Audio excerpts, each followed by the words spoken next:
दोस्तों, agriculture of India यानी कि भारत की कृषि एक काफ़ी इंपॉर्टेंट टॉपिक है यूजीसी नेट ज्योग्राफी में। और ना सिर्फ यूजीसी नेट ज्योग्राफी में बल्कि काफ़ी सारे एग्जाम में जहाँ जहाँ इंडियन ज्योग्राफी आती है तो वो ये टॉपिक को ज़रूर पूछते हैं। तो इसलिए ये टॉपिक बहुत इंपॉर्टेंट है और ख़ास तौर पर यूजीसी नेट ज्योग्राफी के लिए तो बहुत ही ज़्यादा इंपॉर्टेंट है। आप ज़रा इसके सिलेबस को यहाँ पर देखिए। आपने इन सभी पॉइंट्स को क्या कवर किया है? अगर नहीं कवर किया है कोई भी पॉइंट तो ये आपके लिए बहुत इंपॉर्टेंट है। और ये जो टॉपिक आपको यहाँ पर दिखाई दे रहे हैं ये वो टॉपिक हैं जो यूजीसी नेट के द्वारा यूजीसी के द्वारा दिए गए हैं सिलेबस में, ऑफिशियल सिलेबस में। आप जाके इनको क्रॉस चेक कर सकते हैं। और एक बार जरा यहाँ से पूछे जाने वाले क्वेश्चंस को देखिए। ये जो अससन रीजन के सवाल आजकल बन रहे हैं, ज़्यादा पूछे जाते हैं, स्टेटमेंट वाले सवाल आते हैं, ग्रीन रेवोल्यूशन से सवाल आया है और भी कई तरीके से सवाल पूछा जाता है। इनके लिए ज़रूरी है, इनको अगर आप सॉल्व करना चाहते हैं तो आपको कॉन्सेप्ट की क्लियरेंस होना बहुत ज़रूरी है। इस वीडियो में आपको ये सभी टॉपिक वन बाय वन एक एक करके क्लियर हम करते चलेंगे। इसके बाहर यूजीसी नेट में या फिर कहीं भी ऑब्जेक्टिव एग्जाम में इसके बाहर सवाल नहीं आने वाला। आप इसको पढ़िए आराम से और सभी पॉइंट्स को अपने क्लियर कीजिए। इसी तरीके से और भी आप वीडियोस चाहते हैं तो आप मुझे कमेंट सेक्शन में बता सकते हैं। अपना जो भी टॉपिक आपको प्रॉब्लम आ रही है आप कमेंट सेक्शन में उसे लिखिए और मैं ज़रूर उस पर वीडियो बनाऊंगा। साथ ही साथ आप अपनी राय भी ज़रूर बताइएगा, आपको किस तरीके के टॉपिक और चाहिए। इस वीडियो के बारे में आपकी क्या राय है? आपने कुछ नया सीखा या नहीं सीखा? बस सर आपको इसे ध्यान से, इत्मीनान से देखना है और आनंद लीजिए पूरी वीडियो का। मिलते हैं अब आपसे लास्ट में। Thank you so much. दोस्तों, जो वीडियोस आपको प्रोवाइड की जा रही हैं, अगर आपको इनकी पीडीएफ चाहिए तो जो फ्री पीडीएफ है वो तो हमारे फ्री टेलीग्राम चैनल पर अपलोड की जाती हैं। फ्री टेलीग्राम चैनल का लिंक डिस्क्रिप्शन में दिया गया है, आप उसे जाके ज्वाइन कीजिए, वहाँ पर पीडीएफ मिल जाएंगी तो आप उसे जा करके डाउनलोड करके और पढ़ सकते हैं। और किसी भी प्रकार का नोटिफिकेशन है हमारे ग्रुप से रिलेटेड, एग्जाम से रिलेटेड, तो वो आपको वहाँ पर दे दिया जाएगा, आप उससे ज़रूर जुड़ें। ठीक है। और साथ ही साथ आप पेड ग्रुप से ज्वाइन करना चाहते हैं तो वो भी इंफॉर्मेशन मैंने आगे अभी थोड़ी देर में आपको बताने वाला हूँ, उससे आप जुड़ सकते हैं। ठीक है। Thank you so much. अब आप वीडियो देखिए और अपने कमेंट सेक्शन में अपने विचार ज़रूर बताइएगा कि आपको ये टॉपिक समझ में आया, अच्छा लगा। ठीक है। हेलो एवरीवन, बहुत बहुत स्वागत है आप सभी का आज के इस नए लेक्चर में। और आज हम, जैसा मैंने आपको बताया, एक बहुत इंपॉर्टेंट टॉपिक है ज्योग्राफी ऑफ इंडिया का, जिसका नाम है एग्रीकल्चर। ठीक है, कृषि। यहाँ से लगातार यूजीसी नेट में, सेट एग्जाम में, असिस्टेंट प्रोफेसर के एग्जाम में, अदर जहाँ कहीं भी इंडियन ज्योग्राफी आती है तो वहाँ एवरग्रीन टॉपिक है, क्वेश्चन आते ही आते हैं। लगातार यूजीसी नेट जेआरएफ का जो ट्रेंड है वो बदल रहा है।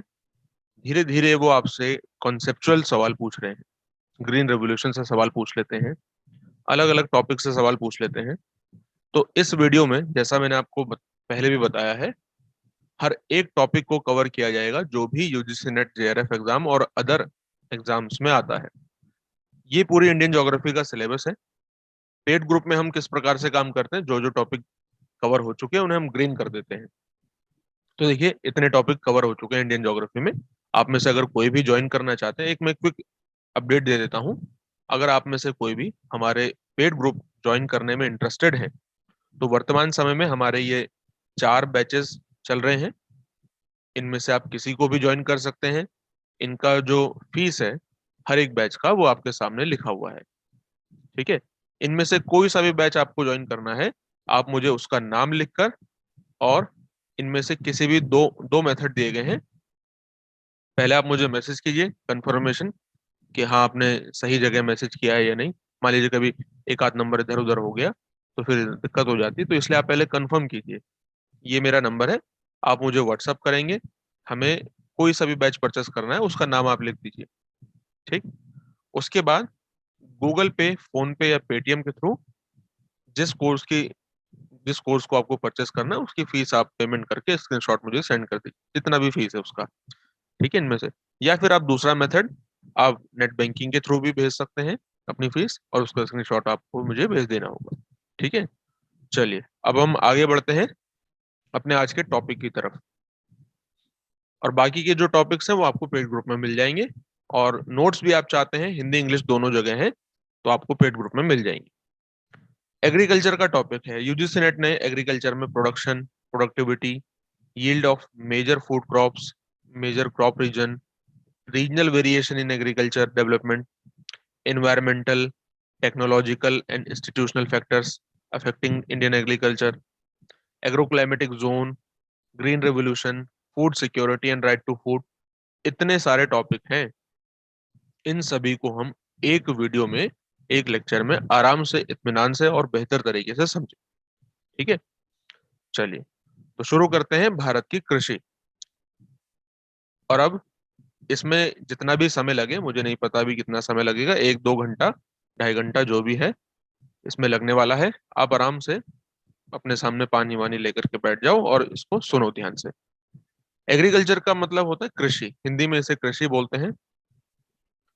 कृषि एक प्राथमिक आर्थिक क्रिया है, प्राइमरी एक्टिविटी होती है। अगर हम इकोनॉमिक ज्योग्राफी की बात करें तो ये प्राइमरी एक्टिविटी है। अब ये प्राइमरी एक्टिविटीज क्या होती हैं, सेकेंडरी, टर्शरी, क्वार्टनरी, इसे हम वैसे आगे समझेंगे, लेकिन अभी मैं आपको बिल्कुल बेसिक ओवरव्यू बता देता हूँ। प्राइमरी एक्टिविटीज वो एक्टिविटीज होती हैं जो कि डायरेक्टली नेचुरल रिसोर्सेज पर डिपेंड होती हैं और उनका ही इस्तेमाल करके उनसे जीवनचर्या चलाई जाती है।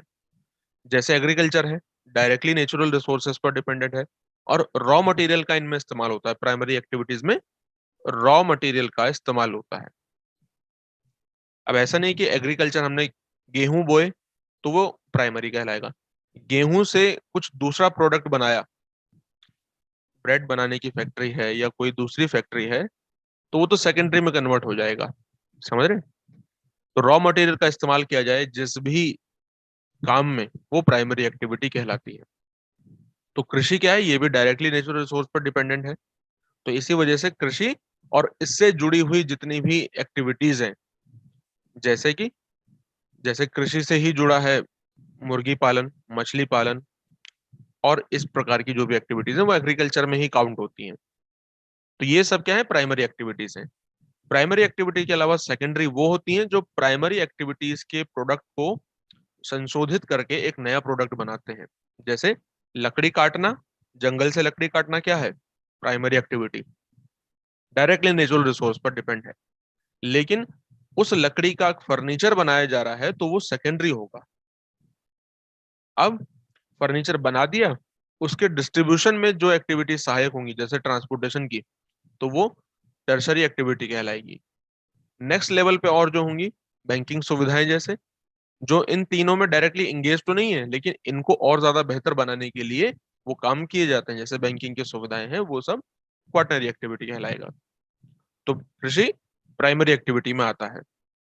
इससे रिलेटेड और कॉन्सेप्ट हम इकोनॉमिक ज्योग्राफी में समझेंगे, क्योंकि इंडियन ज्योग्राफी एप्लीकेशन का पार्ट होता है। जो भी हमने कॉन्सेप्ट समझे उनको अप्लाई करना है इंडियन ज्योग्राफी में।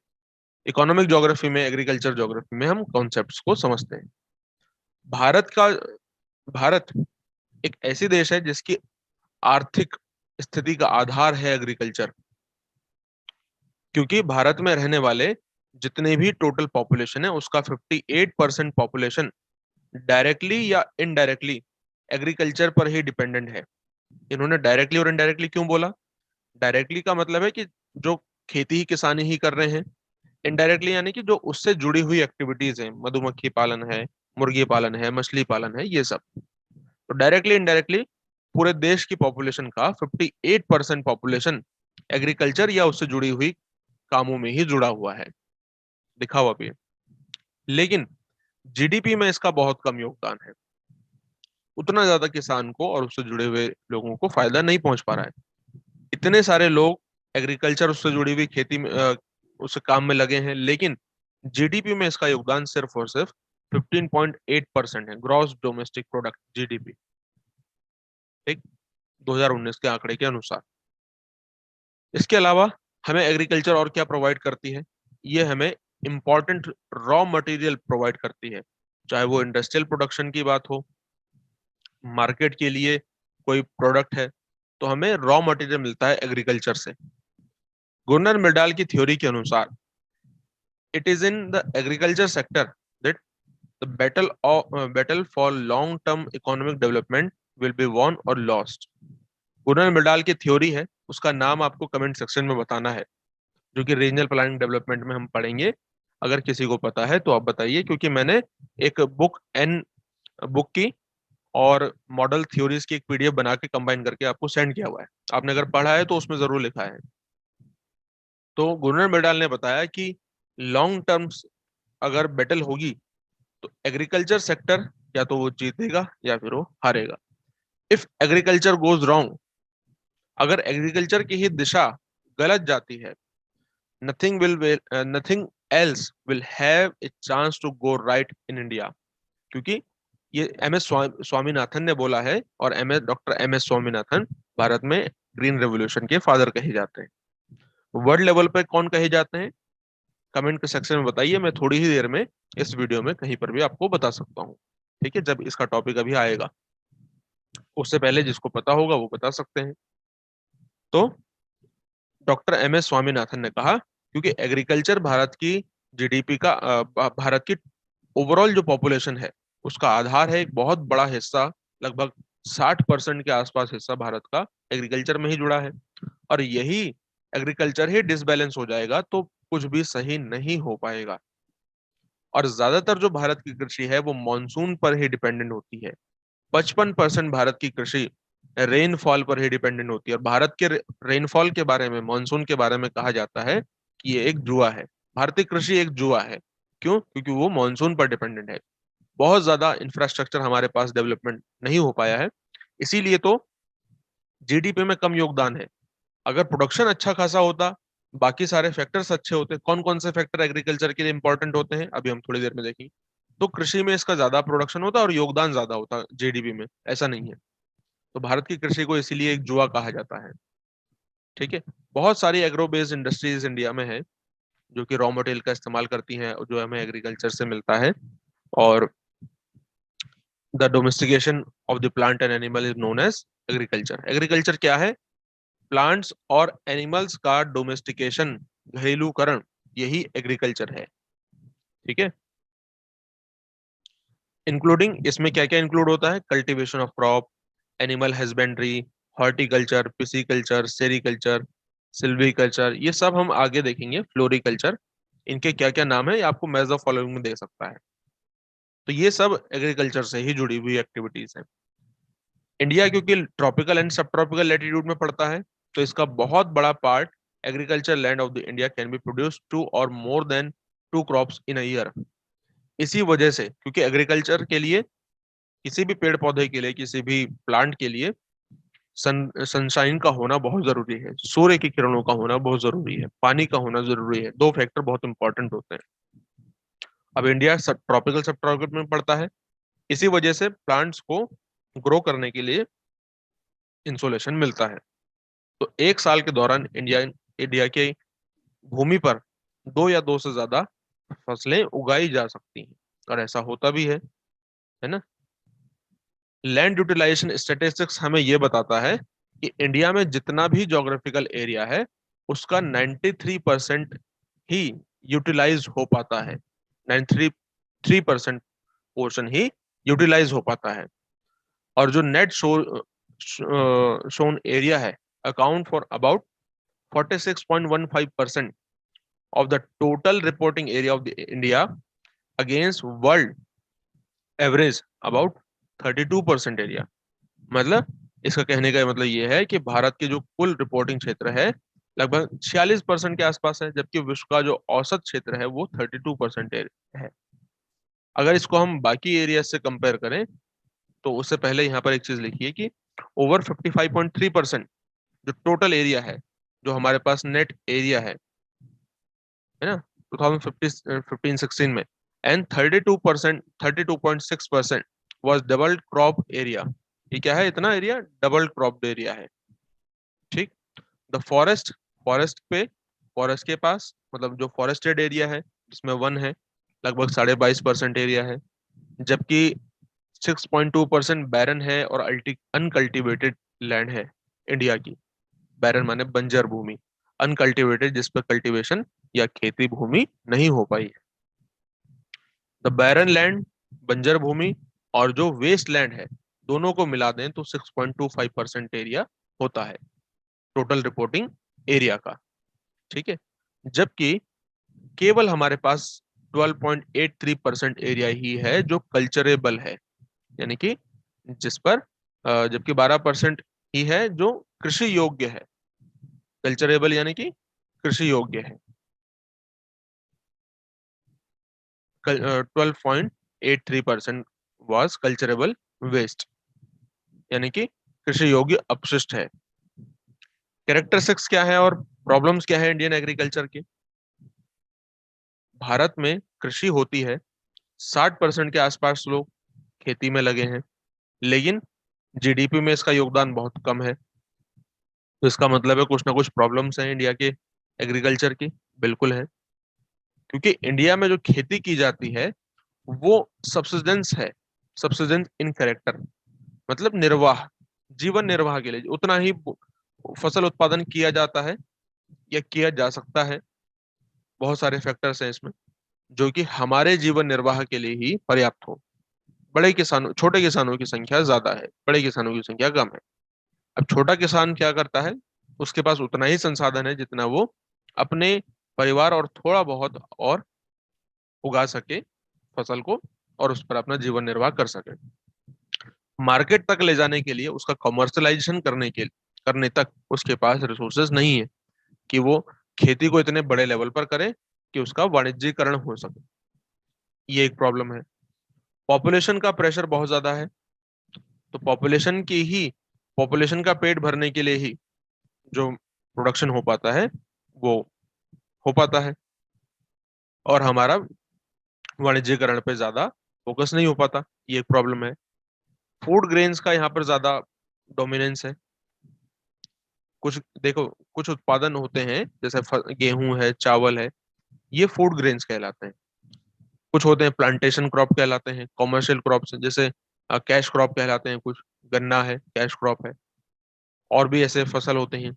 तो यहाँ पर फूड ग्रेन्स का डोमिनेंस है, इनको ज्यादा बोया जाता है।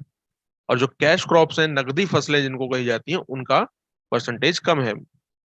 मिक्स्ड क्रॉपिंग होती है ना। और बहुत ज्यादा ऐसा एरिया है जो कल्टीवेशन है। ये इसका एक कैरेक्टर है, कैरेक्टरिस्टिक्स है, प्रॉब्लम तो नहीं, कैरेक्टरिस्टिक्स है। यहाँ पे लिखा ना दो चीजें, कैरेक्टरिस्टिक्स एंड प्रॉब्लम्स।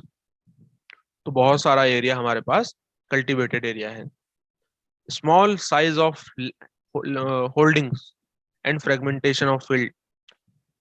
एक किसान के पास बहुत बड़े बड़े खेत नहीं है, छोटे छोटे खेत। उन छोटे छोटे खेत में बहुत ज्यादा प्रोडक्शन तो नहीं होगा। अब ये क्यों हुआ है? जैसे मान लीजिए कि ये एक खेत था 10 एकड़ का, ठीक है, 10 एकड़ का खेत था। अब आगे पॉपुलेशन जब बढ़ेगी तो क्या होगा? मान लीजिए इस किसान के दो बेटे थे, तो एक के पास 5 एकड़, एक के पास 5 एकड़, फिर आगे इनके भी दो दो बेटे, फिर ढाई ढाई, फिर आगे भी दो दो बेटे। तो इस तरीके से जो लैंड है उसका बहुत ज्यादा फ्रेगमेंटेशन हो चुका है। तो इस वजह से भी जो उत्पादन है वो उतना बेहतर नहीं हो पाता है। ठीक है। Limited intensive agriculture, intensive agriculture जिसमें बहुत ज्यादा से ज्यादा उत्पादन करने की कोशिश की जाती है। इंटेंसिव फार्मिंग क्या होती है, सब्सिस्टेंस क्या है, ये सब हम एग्रीकल्चर ज्योग्राफी में देखेंगे। अभी तो बस इतना समझिए कि इंटेंसिव एग्रीकल्चर का मतलब यह है कि हमें प्रोडक्शन पे बहुत ज्यादा ध्यान देना है। ठीक है। मार्केट इसमें एक प्राइमरी सोर्स के रूप में काम करता है। टेक्नोलॉजी उतनी हमारे पास नहीं है बेहतर। आपने कभी कभार अगर जैसे नेशनल ज्योग्राफी वगैरह पे देखा होगा, अब विदेशों में खेती कैसे की जाती है? हेलीकॉप्टर से, हवाई जहाज से वो बीज छिड़क रहे हैं। इतनी बड़ी बड़ी बहुत बड़ी मशीनें हैं जो कि खेत में बुआई करती हैं, कटाई करती हैं, जुताई करती हैं। तो टेक्नोलॉजी का डेवलपमेंट होने की वजह से बहुत बड़े बड़े खेतों में आसानी से कुछ ही घंटों में कई सौ एकड़ों में खेती की जा सकती है। तो यहाँ पर ऐसा नहीं है, बहुत टेक्नोलॉजी की कमी है भी। तो छोटे और मझले किसान उसको अडॉप्ट नहीं कर सकते। यही एक प्रॉब्लम रही है ग्रीन रेवोल्यूशन की, जिसको हम समझेंगे। इंडिया की जो एग्रीकल्चर है वो लेबर इंटेंसिव है। रेन फेड एरिया, काफी एरिया ऐसा है जो रेन फेड एरिया में आता है, लेकिन कुछ एरिया ऐसा भी है जो रेन शेडो रीजन में आता है।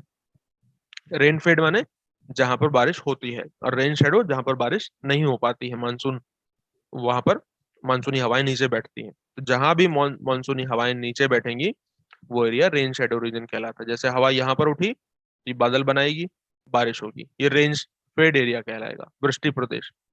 यहाँ से हवा नीचे बैठेगी इसके दूसरे ही साइड पर, तो नीचे बैठते हुए हवा गर्म होती है और रिलेटिव ह्यूमिडिटी उसकी कम होगी, बादल नहीं बनेंगे, बारिश नहीं होगी, तो ये रेन शेडो रीजन कहलाएगा।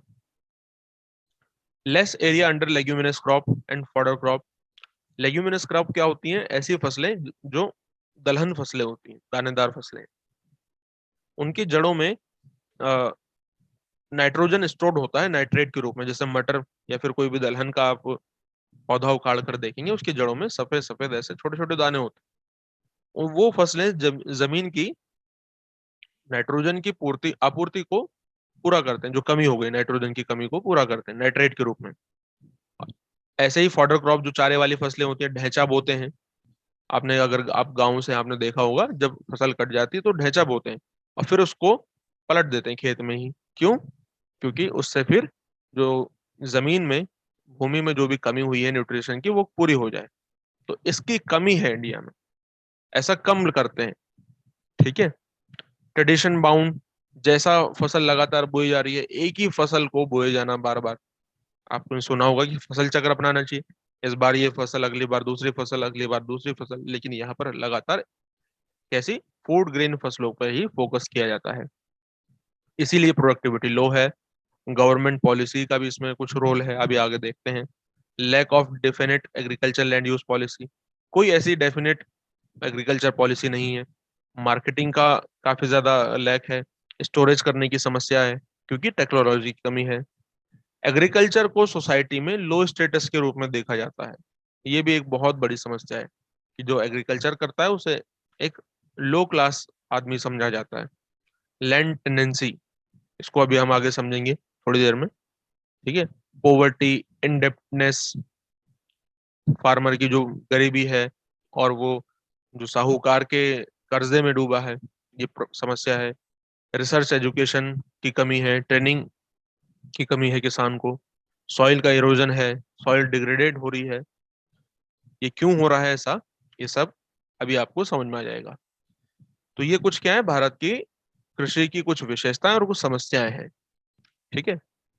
भारत में देखिए आप, तो बहुत सारा एरिया ऐसा है जो डिग्रेड हो रहा है, जिसकी क्वालिटी गिर रही है नीचे।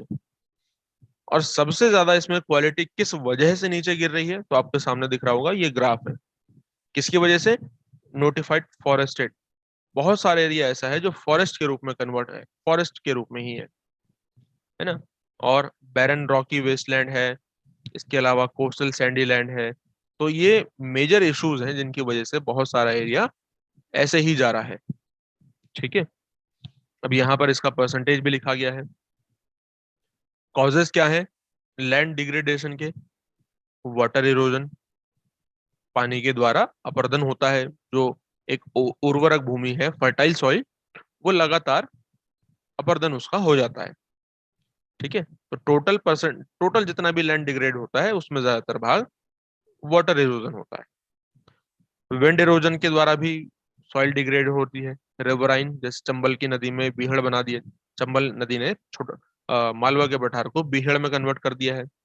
ऐसे ही और भी फैक्टर्स आपके सामने लिखे हुए हैं, इनमें से कम 5 आपको याद होने चाहिए ऊपर के, कि किन वजहों से भारत की जो भूमि है वो डिग्रेड हो रही है, उसकी जो उपजाऊपन है कम हो रहा है।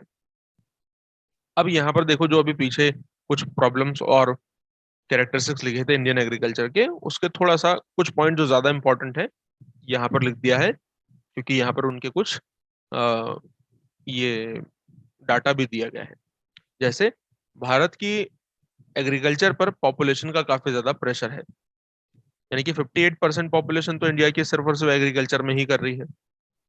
इस वजह से जो पर कैपिटा एग्रीकल्चर लैंड है वो केवल 0.1 हेक्टेयर है। इसका मतलब आप समझते हैं? पर कैपिटा एग्रीकल्चर लैंड मतलब प्रति व्यक्ति के पास कितना हेक्टेयर एग्रीकल्चर लैंड है जिस पर वो कृषि कर सकता है।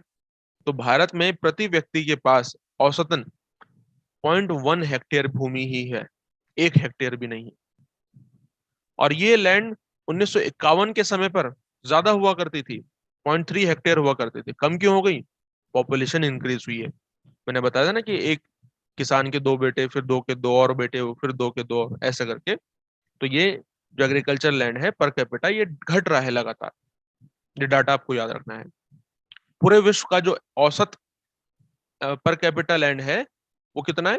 4.5 हेक्टेयर है। सोचो, पूरे विश्व में औसतन रूप से 4.5 hectare per capita land, per capita agriculture land होनी चाहिए, प्रति व्यक्ति कृषि भूमि होनी चाहिए, लेकिन भारत में तो 1 हेक्टेयर भी नहीं है। इसका एकमात्र रीजन है population. High percentage of reporting area under cultivation. India के पास लगभग लगभग 55% टोटल रिपोर्टिंग एरिया है जो कल्टीवेशन, जिस पर किया जा सकता है, cultivation of crop and pasture के लिए। जो कि बाकी विश्व से अगर आप कंपेयर करें तो कनाडा के पास सिर्फ और सिर्फ 4% एरिया है जो कल्टीवेशन, जिस पर किया जा सकता है, खेती की जा सकती है। चाइना के पास सिर्फ और सिर्फ 12% है, जापान के पास सिर्फ 15% है, यूएसए के पास सिर्फ 16%। लेकिन फिर भी ये आगे क्यों है इतना ज्यादा? क्योंकि अ, ये आगे इसलिए है, टेक्नोलॉजी, इंस्टीट्यूशनल फैक्टर्स और भी कई सारे फैक्टर्स हैं। पॉपुलेशन कम है। भारत में लैंड होल्डिंग साइज का बहुत ज्यादा फ्रेगमेंटेशन हो चुका है। जैसे मैंने बोला था ना कि एक 10 एकड़ का खेत वो कई भागों में टूट गया है। कारण है इसका पॉपुलेशन। 70% जो लैंड होल्डिंग है या तो वो स्मॉल और मार्जिनल फार्मर के पास है। और स्मॉल किसान, छोटा किसान क्या होता है? जिस पर एक हेक्टेयर भूमि भी नहीं है। तो भारत में 70% किसान ऐसे ही हैं जिनके पास 1 हेक्टेयर भूमि भी नहीं है। 70% किसान क्या कहलाते हैं फिर? स्मॉल एंड मार्जिनल फार्मर कहलाते हैं। The small size of land holding mainly due to law of inheritance and other socio cultural economic factors. ठीक, लगातार पॉपुलेशन की वजह से इसका फ्रेगमेंटेशन होना। लगभग 51% लैंड होल्डिंग इंडिया की मार्जिनल फार्मर के पास है। इस 70 में से 51% मार्जिनल फार्मर्स हैं जिनके पास लेस देन 1 हेक्टेयर भूमि है, और लगभग 20% वो हैं जो स्मॉल कैटेगरी में आते हैं, और सिर्फ 11% वो हैं जो मीडियम कैटेगरी के हैं, और 4% फार्मर ही ऐसे हैं जिनके पास 10 हेक्टेयर से ज्यादा भूमि। केवल 4%। ठीक है। Rain fade agriculture. Rain fade का मतलब भारत में जो भी कृषि होती है उसका 55% भाग एग्रीकल्चर का वो सिर्फ और सिर्फ रेनफॉल पर डिपेंडेंट है। जो कि सॉरी सॉरी, अब ये रेनफॉल तो आप जानते ही हैं कि ये समर सीजन में आता है। इस वजह से जो कृषि है वो इससे बुरी तरीके से प्रभावित होती है। अब जिस सीजन में मानसून नहीं रहेगा तो 55% जो एग्रीकल्चर है वो तो प्रभावित होगा ना। तो ये भी एक ड्रॉबैक है एग्रीकल्चर का इंडिया के। ठीक है। एग्रीकल्चर को कौन कौन से फैक्टर्स हैं जो प्रभावित करते हैं? कई सारे फैक्टर्स होते हैं। कुछ भौतिक कारक होते हैं, इंस्टीट्यूशनल फैक्टर हैं, इंफ्रास्ट्रक्चरल फैक्टर हैं, टेक्नोलॉजिकल फैक्टर हैं। यानी कि भौतिक कारक, संस्थागत कारक, अवसंरचनात्मक कारक और तकनीकी कारक। ये भी एक कारक है, तकनीकी कारक। अब याद रखना है कि कौन सा क्या फैक्टर है। अब कभी आपको एग्जाम में पूछ ही ले, बताओ इनमें से कौन सा इंस्टीट्यूशनल फैक्टर है।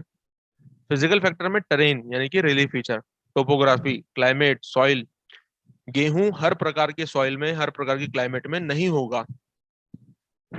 वैसे ही चावल, जहां गेहूं अच्छा होता है वहां चावल अच्छा नहीं होता है, जहां चावल अच्छा होता है वहां गेहूं नहीं होता है, और जहां गेहूं चावल दोनों होता है वहां जौ नहीं होता। ये तो है ना ऐसा, जौ और मोटे अनाज। तो हर किसी फसल के लिए एक स्पेसिफिक प्रकार का भौतिक कारकों का होना जरूरी है। इंस्टीट्यूशनल फैक्टर्स का मतलब होता है संस्थागत। ठीक है, कि वहां का लैंड टेन्योर कैसा है, लैंड टेनेंसी क्या है, लैंड होल्डिंग साइज कितना है, खेत का आकार क्या है, लैंड रिफॉर्म वहां की, इनको अभी हम समझेंगे आगे। यानी कि भूमि का कार्यकाल, भूमि काश्तकारी, जोत का आकार, खेतों का आकार, भूमि सुधार, कौन कौन से कार्यक्रम है वहां पर। इंफ्रास्ट्रक्चरल फैक्टर्स, कि जो सरकार के द्वारा इंफ्रास्ट्रक्चर प्रोवाइड किया गया है किसानों को वो कितना बेहतर है, सिंचाई की वहां पर सुविधा है या नहीं है ना। अब ये तो सरकार की है जिम्मेदारी है। इरिगेशन की सुविधा, इलेक्ट्रिसिटी की सुविधा, roads, credit and marketing, storage facility, और फसल बीमा, रिसर्च, ये सब कितना बेहतर है ये भी प्रभावित करता है एग्रीकल्चर को। Technological factors, high yield varieties कितनी ज्यादा हैं या नहीं है, उनको छोटे बड़े किसान अडॉप्ट कर पा रहे हैं या नहीं। केमिकल फर्टिलाइजर्स कितने अवेलेबल हैं, इंसेक्टिसाइड्स और पेस्टिसाइड्स, फार्म मशीनरी, ये सभी टेक्नोलॉजिकल फैक्टर्स कहलाते हैं। और ये भूमि में जो कृषि है उसको प्रभावित करते हैं। ठीक है, तो ये आपको ध्यान रखने हैं। लैंड होल्डिंग साइज, मतलब एक किसान के पास कितना भूमि है। तो अभी मैंने जैसा कि आपको बताया, इंडिया की जो लैंड होल्डिंग साइज है वो बहुत कम है। कारण है population, rapid growth of population. अभी थोड़ी देर पहले आपको मैंने बताया ना, पिछली क्लास में, पिछली से पिछली क्लास में, कि एक 1981 को भारत का क्या कहते हैं, एक्सप्लोजन कहते हैं। पॉपुलेशन यहाँ पे बहुत तेजी से इंक्रीज हुई थी। ठीक है, एक्सप्लोसिव डिकेड है ये पॉपुलेशन का। और डेमोग्राफिक डिवाइड ईयर किस कौन से ईयर को कहते हैं, जरा बताएंगे फटाफट। तो पॉपुलेशन का जो लैंड होल्डिंग साइज है वो कम है। पर कैपिटा देखिए, ये पीछे भी लिखा हुआ था, और विश्व का ये है। इस वजह से जो फर्टिलाइजर है, अब देखो, अगर बड़ा खेत है उसी में तो बहुत बड़ी बड़ी मशीनरी का इस्तेमाल किया जाएगा। छोटा सा खेत है 1 एकड़ का, मान लीजिए, तो उसमें अमेरिका जैसे इतनी बड़ी बड़ी मशीनरी को थोड़ी लेके आएंगे, उसमें कितना फर्टिलाइजर इस्तेमाल होगा। तो फर्टिलाइजर को अडॉप्ट करने के लिए भी, मशीनरी को अडॉप्ट करने के लिए भी जो लैंड होल्डिंग साइज है वो बड़ी होनी चाहिए, है ना। उसी पे इन्वेस्टमेंट किया जा सकेगा। Cost of irrigation, improved seed, chemical fertiliser और भी चीजें, मशीनरी। ठीक है, इंडिया का जो एवरेज इंडिया का एवरेज लैंड होल्डिंग साइज है, याद रखना, वो है 1.08 हेक्टेयर, क्योंकि बहुत छोटा है मशीनरी का इस्तेमाल करने के लिए, मॉडर्न टेक्नोलॉजी का इस्तेमाल करने के लिए। एक बेसिक रिक्वायरमेंट होती है ना कि आपको बड़ी बड़ी मशीनरी का इस्तेमाल करना है, तो कम से कम एक बड़ा खेत तो होना चाहिए। और 1.08 हेक्टेयर भूमि है, उसमें कैसे बड़ी मशीनरीज का इस्तेमाल करेंगे, कैसे मॉडर्न टेक्नोलॉजी का इस्तेमाल करेंगे। सबसे ज्यादा लैंड होल्डिंग कहाँ पर है इंडिया में, नागालैंड की सबसे बड़ी लैंड होल्डिंग, मतलब नागालैंड के किसान के पास सबसे ज्यादा भूमि होती है औसतन रूप से देखा जाए तो, भारत के केस में। यहाँ की जो प्रति व्यक्ति कृषि भूमि का वो है औसत, वो है 5 हेक्टेयर। राजस्थान भी आगे है 4 हेक्टेयर, इसके बाद पंजाब में 3.5 हेक्टेयर के आसपास, गुजरात में लगभग 3 हेक्टेयर। और सबसे कम लैंड होल्डिंग आपको मिलेगी केरला में। केरला के किसान के पास औसतन रूप से 0.18 हेक्टेयर भूमि होती है। उत्तर प्रदेश और भी कम है, 0.7 हेक्टेयर। पॉपुलेशन ज्यादा है इसी वजह से। अब देखो, उत्तर प्रदेश की पॉपुलेशन भारत में सबसे ज्यादा है, लैंड होल्डिंग साइज कम है। ठीक। और बाकी ये जो स्टेट हैं वो 0.8 से लेकर 2.5 के बीच में ही आते हैं। ये इंडिया की लैंड होल्डिंग है, समझ रहे हैं आप। अब आते हैं लैंड रिफॉर्म्स। भारत में जो समस्या रही है कृषि की, ठीक है, पहले अंग्रेज थे, तो अंग्रेजों के समय पर क्या समस्या हुई है और उसको किस तरीके से निपटाया गया है, तो ये कहलाता है लैंड रिफॉर्म। लैंड रिफॉर्म का मतलब है कि जो भी इंटरमीडिएटरीज हैं उनको उनका एबोलिशन किया जाए, लैंड टेनेंसी रिफॉर्म्स किए जाए। ठीक है, regulation of rent, security tenure of for tenants. इसका मतलब है कि जो बिचौलियों का है उनका उन्मूलन करना। जैसे अगर आपकी भी भूमि है गांव में, तो आपको पता होगा कि पूरे साल का एक पट्टा देना पड़ता है सरकार को, वो एक टैक्स जैसा है, बहुत कम होता है ना। लेकिन जब अंग्रेज थे तो 50-60% जितना भी उत्पादन होता था उसका 50-60% तो टैक्स ही ले लेते थे। तो किसान को क्या बचेगा, तो इसको खत्म किया गया। ये 50-60% क्यों होता था, क्योंकि बीच में जमींदार होता था। जो अंग्रेज है वो डायरेक्टली किसान से, छोटे किसान से टैक्स नहीं लेगा। उसके पास जितना भी खेत है उसका, मान लीजिए उसने 30% टैक्स लिया, लेकिन ये जो बीच में जमींदार है, बिचौलिया है, ये 30% तो सरकार को देने के लिए लेता था, अंग्रेज से, अंग्रेजों को देने के लिए। लेकिन इसमें 30%, 20% अपना भी ऐड कर देता था, अपना कमीशन। तो 30% उसको दिया, 20%, 30% अपना लिया, हो गया 60%। अब आधे से ज्यादा तो चले गया इसी को, बचा इसके पास 40%। उसमें उसे पूरा 6 महीने तक देखना है। तो इसका सुधार, इसको सुधारा गया, इसी को भूमि सुधार कहते हैं, लैंड रिफॉर्म कहते हैं। जो काश्तकारी है उसमें सुधारा गया, यानी जो किराया है, भूमि का भी किराया देना पड़ता था किसान को, अपनी ही भूमि का किराया देना पड़ता था, जिसमें बाद में जाकर के वो खुद ही एक किराएदार बन जाता था, वो खुद ही एक मजदूर बन जाता था। ठीक है। Ceiling of land holding and distribution of surplus land to landless labour and small farmers. ठीक है। जो पहले बड़े बड़े जमींदार हुआ करते थे, तो जमींदारों के पास 100, 200, 500 एकड़ भूमि है, और वहां दूसरी तरफ है कि कुछ फार्मर्स लैंडलेस हैं, केवल लेबर हैं, और छोटे छोटे फार्मर्स हैं। तो सेलिंग ऑफ लैंड की गई कि किसी व्यक्ति के पास इतनी भूमि होगी, उससे ज्यादा नहीं होगी।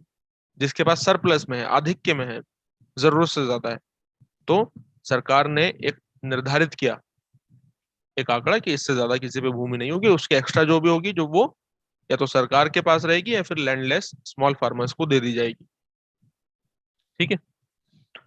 इसके बाद आगे जो जो थे, इसे चकबंदी कहना, जो बहुत छोटे छोटे चक जैसे मान लीजिए बहुत छोटे छोटे खेत हैं गांव में, उसे चक कहते हैं।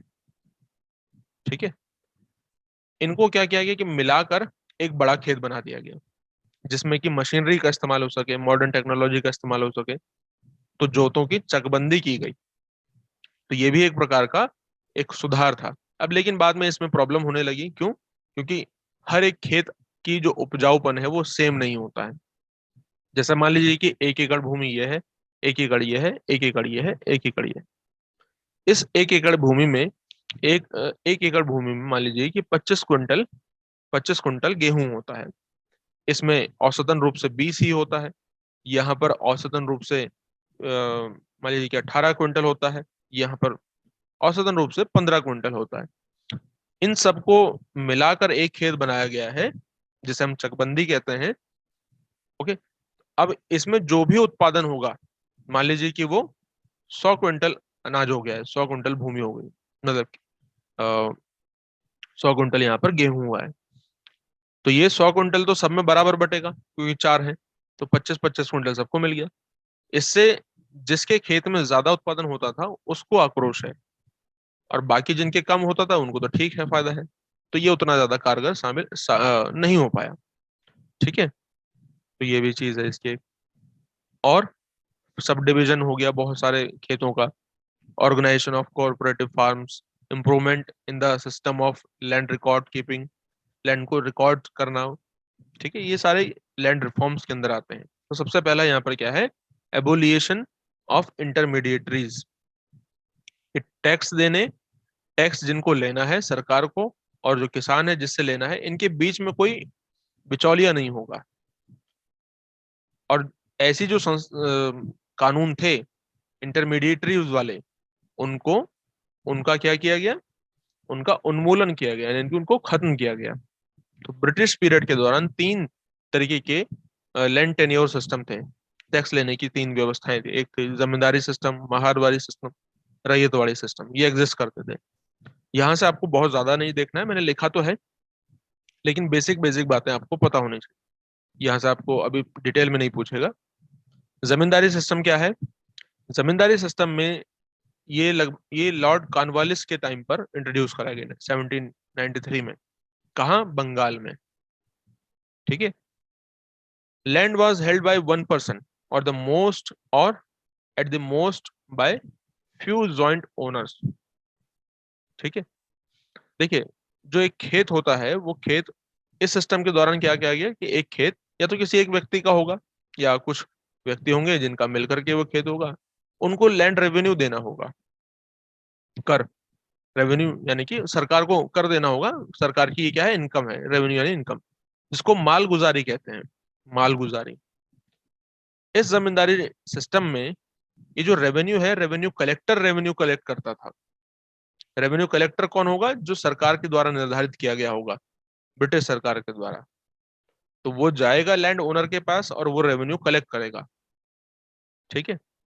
अब जब तक ये किसान लैंड का टैक्स देता रहेगा, माल गुजारी देता रहेगा, तब तक तो वो उसका मालिक है, जब नहीं देगा तो वो उसका मालिक नहीं है। ये बीच में क्या करते थे रेवेन्यू टैक्स कलेक्टर या रेवेन्यू कलेक्टर, मैंने जैसा पहले भी कहा कि ये अपना भी उसमें जो कमीशन है ऐड करते थे। इसकी वजह से जो ज्यादातर भाग है उत्पादन का वो सरकार के पास ही चला जाता था, डायरेक्टली इनडायरेक्टली। ठीक है, तो ये इसकी एक समस्या थी। तो जमींदारी सेटलमेंट वर टू टाइप्स, ये दो प्रकार के हुआ करते थे। एक तो permanent, permanent with fix land revenue, ठीक है, और दूसरा टेम्परेरी लैंड रेवेन्यू। ठीक, जो ये जो टेम्परेरी है ये आपका 20 से 40 साल के लिए हुआ करता था। और thus between the state and actual tailor they grew an intermediary who was interested in land only to the extent of extraction of exorbitant rent। तो इस वजह से ये प्रॉब्लम, समस्या होने लगी जमींदारी सिस्टम में, जमींदारी प्रथा में। ठीक है, जो जमींदार है वो दमन करने लगे, अत्याचार करने लगे, और बाद में जाकर के जब देश आजाद हुआ तो इसको खत्म किया गया। महार वाली सिस्टम थी। महार वाली सिस्टम ये मुस्लिम ट्रेडिशन के दौरान इस सिस्टम को शुरू किया गया। महार वाली सिस्टम में the village agriculture land were jointly held by village communities. ठीक है, तो ये जो एग्रीकल्चर लैंड हुआ करेगी पूरे गांव की, वो किसके द्वारा रख रखाव उसका किया जाएगा, विलेज कम्युनिटीज के द्वारा। और the member of which were jointly and severely responsible for the payment of land revenue, यानी कि जिसके सदस्य संयुक्त रूप से और अलग अलग रूप से भू राजस्व के भुगतान के लिए जिम्मेदार थे। ये प्रणाली पहले आपको आगरा में, अवध में और बाद में पंजाब में शुरू की गई ऐसे नजर आएगी। पहले आगरा, अवध, फिर उसके बाद पंजाब। ठीक है, अवध यानी कि उस समय का अवध, और आज जिसको हम कहते हैं बिहार। इधर गांव में लंबरदार ने राजस्व एकत्र किया, जिसके लिए उन्होंने 5% कमीशन प्राप्त हुआ। यानी कि the system was first introduce Agra, Awadh और बाद में पंजाब में। ये the village lambardar collected revenue for which he receive 5% commission. इसमें भी देखो 5% कमीशन है। पूरे गांव की एक कम्युनिटी है जो एग्रीकल्चर का रेवेन्यू देगी सरकार को। उन्होंने एक बना रखा है लंबरदार, जो रेवेन्यू कलेक्ट करेगा, उसमें वो अपना 5% ऐड करेगा, कमीशन सरकार को देगा। इसको भी एवोल्यूशन इसका किया गया, उन्मूलन किया गया। रैयतवाड़ी सिस्टम है। सबसे पहली बार इसको 1772 में इंट्रोड्यूस कराया गया मद्रास में। बाद में जाकर इसको बॉम्बे में, बिहार में एंड मध्य प्रदेश में इंट्रोड्यूस किया गया। ठीक है, और ये किस ट्रेडिशन का आउटकम है, हिंदू ट्रेडिशन का। रैयतवाड़ी सिस्टम में हर एक इंडिविजुअल को, every individual registered and landholder is recognized as proprietor of land is responsible for the payment of land revenue to the government। इस सिस्टम में जिसकी जो जो proprietor है, जो मालिक है भूमि का, वही रिस्पॉन्सिबल है लैंड रेवेन्यू देने के लिए to the government. The ryot was at liberty to enjoy payment right over land to sublet it so long as he paid the land revenue to the government।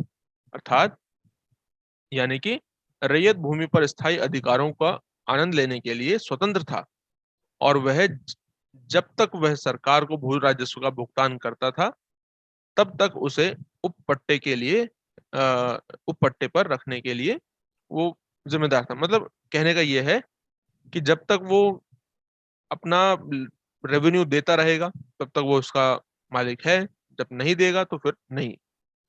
ठीक है, इसके बाद फिर देखिए जमींदारी एवोल्यूशन एक्ट आया। अलग अलग स्टेट में अलग अलग समय पर आया है, 48 में और 55 में, जिससे कि इन सभी जो व्यवस्थाएं हैं पुरानी, इनको खत्म किया गया।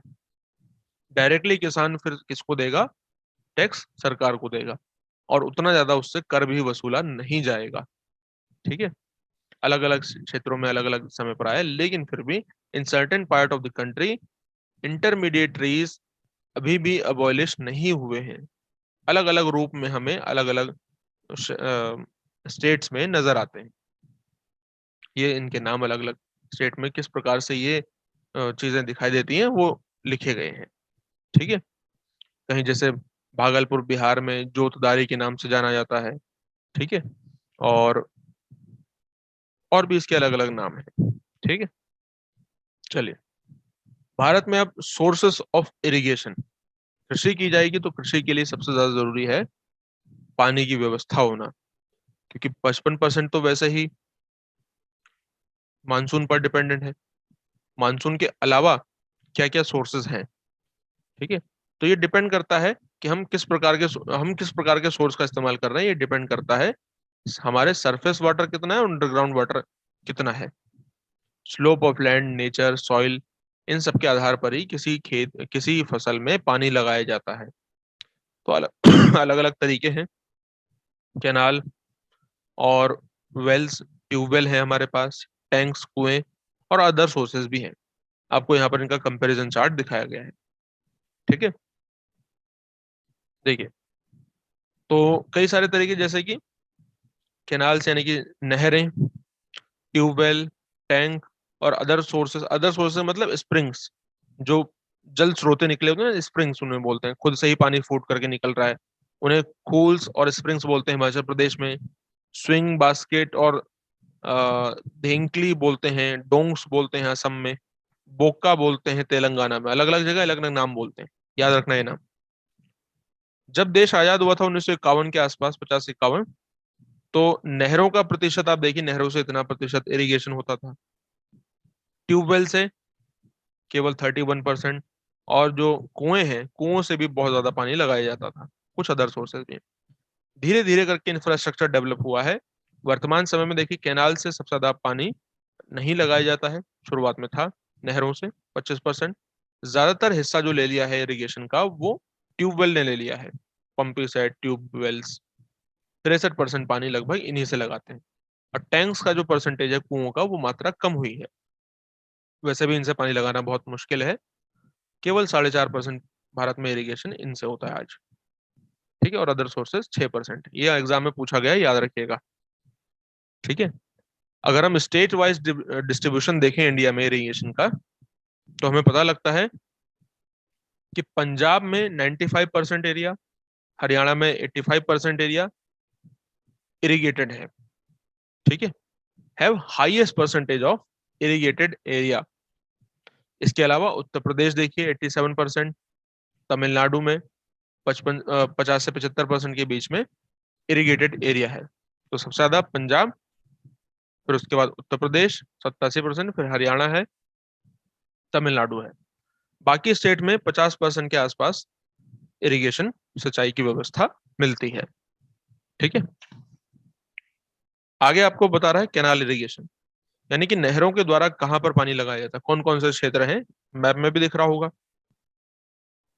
ये जो लाइन खींची गई, ये कैनाल को दिखा रहा है। तो नहरों के द्वारा पानी, ये जब शुरुआत हुआ था 1951 के समय पर, तो ज्यादातर पानी कैनाल से ही लगा जाता था। लेकिन तीसरी और चौथी पंचवर्षीय योजना में बहुत सारे अ, ये ट्यूबवेल्स के इंफ्रास्ट्रक्चर डेवलप किया गया। ट्रिमेंडस इंक्रीज हुआ इन ट्यूबवेल इरिगेटेड एरिया, बहुत तेजी से इंक्रीज हुआ, नहरों के द्वारा सिंचाई की जाएगी। ठीक है, क्योंकि एक इफेक्टिव, प्रभावशाली सोर्स ऑफ इरिगेशन है। ठीक, और इन द कौन से एरिया में, in the area of low and level relief वाले एरियाज में, प्रोडक्टिव प्लेन्स एरिया में, जहां पर जो नदियां हैं वो हमेशा 12 मासी हैं। ऐसी आइडियल कंडीशन हमें नॉर्दर्न प्लेन ऑफ इंडिया में मिलती है, Kashmir, Manipur valley, eastern coastal plane of India, ये इसके क्षेत्र हैं। और मुख्य रूप से ये किस राज्यों में कैनाल इरिगेशन होता है, उत्तर प्रदेश, पंजाब, हरियाणा, वेस्टर्न राजस्थान, इन क्षेत्रों में, जब बहुत सारी मल्टीपर्पज प्रोजेक्ट्स लगाई गई थी, इन इसकी वजह से कैनाल इरिगेशन इंक्रीज हुआ है। ठीक है, आगे देखिए, इसमें बताया गया है कैनाल इरिगेशन में सबसे आगे कौन है। उत्तर प्रदेश, आंध्र प्रदेश, हरियाणा, राजस्थान, बिहार, महाराष्ट्र, ये सब आपको याद रखना, टॉप 5 याद रखिएगा। ट्यूबवेल या वेल से इरिगेशन कहाँ पर होता है, तो ये लगातार इसका जो परसेंटेज है वो बड़ा है। ठीक है, इस मेथड का लगातार यूटिलाइजेशन बड़ा है क्योंकि अंडरग्राउंड वाटर का हमने इस्तेमाल करना शुरू किया है। ठीक है, जैसे आर्टिजियन के रूप में, ट्यूबवेल के रूप में, ये जो चीज है। जो मोस्ट पॉपुलर एरियाज हैं इसके, सतलुज गंगा प्लेन वाला एरिया है जहां पर ट्यूबवेल का इस्तेमाल करते हैं क्योंकि इसके लिए अंडरग्राउंड वाटर का होना जरूरी है। ठीक है, और सतलुज गंगा ब्रह्मपुत्र का मैदान आप जानते हैं कि ये बहुत अच्छा क्षेत्र है, अंडरग्राउंड वाटर बेहतर है। ट्यूबवेल इरिगेटेड एरिया वर्तमान समय में 62% के आसपास है, जो कि लार्जेस्ट एरिया कवर करता है इरिगेशन का भारत में। और सबसे ज्यादा ट्यूबवेल से सिंचाई कहाँ होती है? उत्तर प्रदेश में, फिर राजस्थान, पंजाब, मध्य प्रदेश, गुजरात, बिहार, आंध्र प्रदेश, हरियाणा, ये वो सब स्टेट्स हैं। ठीक है, टैंक यानी कुएं। कुएं मुख्य रूप से पेनिनसुला इंडिया की खास बात है, यानी कि कुओं से ज्यादातर पानी पठारी क्षेत्र में लगाते हैं, प्रायद्वीप भारत के पठार में। लगभग 4.5% एरिया ऐसा है जो टैंक इरिगेशन मतलब कुओं से भारत में सिंचाई की जाती है, और सबसे ज्यादा के कुओं से सिंचाई आंध्र प्रदेश में करते हैं, 62%, सबसे बड़ा एरिया है। फिर इसके बाद तमिलनाडु, फिर वेस्ट बंगाल, कर्नाटक, इनके परसेंटेज याद रखना, यूपी, एमपी, फिर उड़ीसा, महाराष्ट्र भी है छोटे छोटे। ठीक है, ज्यादातर जो कुएं हैं वो गर्मियों में सूख जाते हैं, पानी नहीं रहता है, और जिस समय पर पानी की ज्यादा रिक्वायरमेंट होती है सूख जाते हैं। तो इस वजह से ये एक बहुत बेहतर सिंचाई के रूप में साबित नहीं हो पाया, टाइम कंज्यूमिंग है बहुत ज्यादा ये वाली टेक्निक। ठीक, ये छोटे छोटे एरिया के लिए ज्यादा ठीक है, बहुत बड़े एरिया के लिए नहीं है। ठीक, चलो, अब यहाँ से एक बहुत इंपॉर्टेंट टॉपिक शुरू हो रहा है जिसे बोलते हैं ग्रीन रेवोल्यूशन। भारत में हरित क्रांति। भारत में कृषि की देखो ये हालत है, इसको सुधारने के लिए आजादी के बाद हमने एक रेवोल्यूशन शुरुआत किया। रेवोल्यूशन का मतलब होता है हिंदी में क्रांति। क्रांति का मतलब है तत्कालिक रूप से जो पहले से व्यवस्था चल रही है उसमें परिवर्तन लाना, क्योंकि इंडिया बहुत लंबे समय से फूड प्रॉब्लम फेस कर रहा था, खाने की भी समस्या थी। ठीक है, तो जो बढ़ती हमारी डिमांड है फूड की, उसको पूरा करने के लिए इंडिया ने, भारत की सरकार ने ग्रीन रेवोल्यूशन की शुरुआत करी। ठीक है, तो सबसे पहले government of India entered into the first PL 480 agreement. PL 480 agreement किया किसके साथ? यूएसए के साथ, 1956 में। ये क्या था? ये वो समझौता है पीएल 480 जिसमें यूएसए से 3.1 मिलियन टन गेहूं और 1.91 मिलियन टन चावल को इंपोर्ट किया जाना था, उनसे खरीदा जाना था। और उन्होंने बहुत बेकार किस्म का गेहूं और चावल भेजा वहां से। ठीक है, जिसकी वजह से उसको क्या किया गया, उसको फेंका गया कि हम इसको नहीं खाएंगे, और फिर भारत में ग्रीन रेवोल्यूशन की शुरुआत हुई है। ठीक है, ग्रीन रेवोल्यूशन जो टर्म है, ग्रीन रेवोल्यूशन टर्म,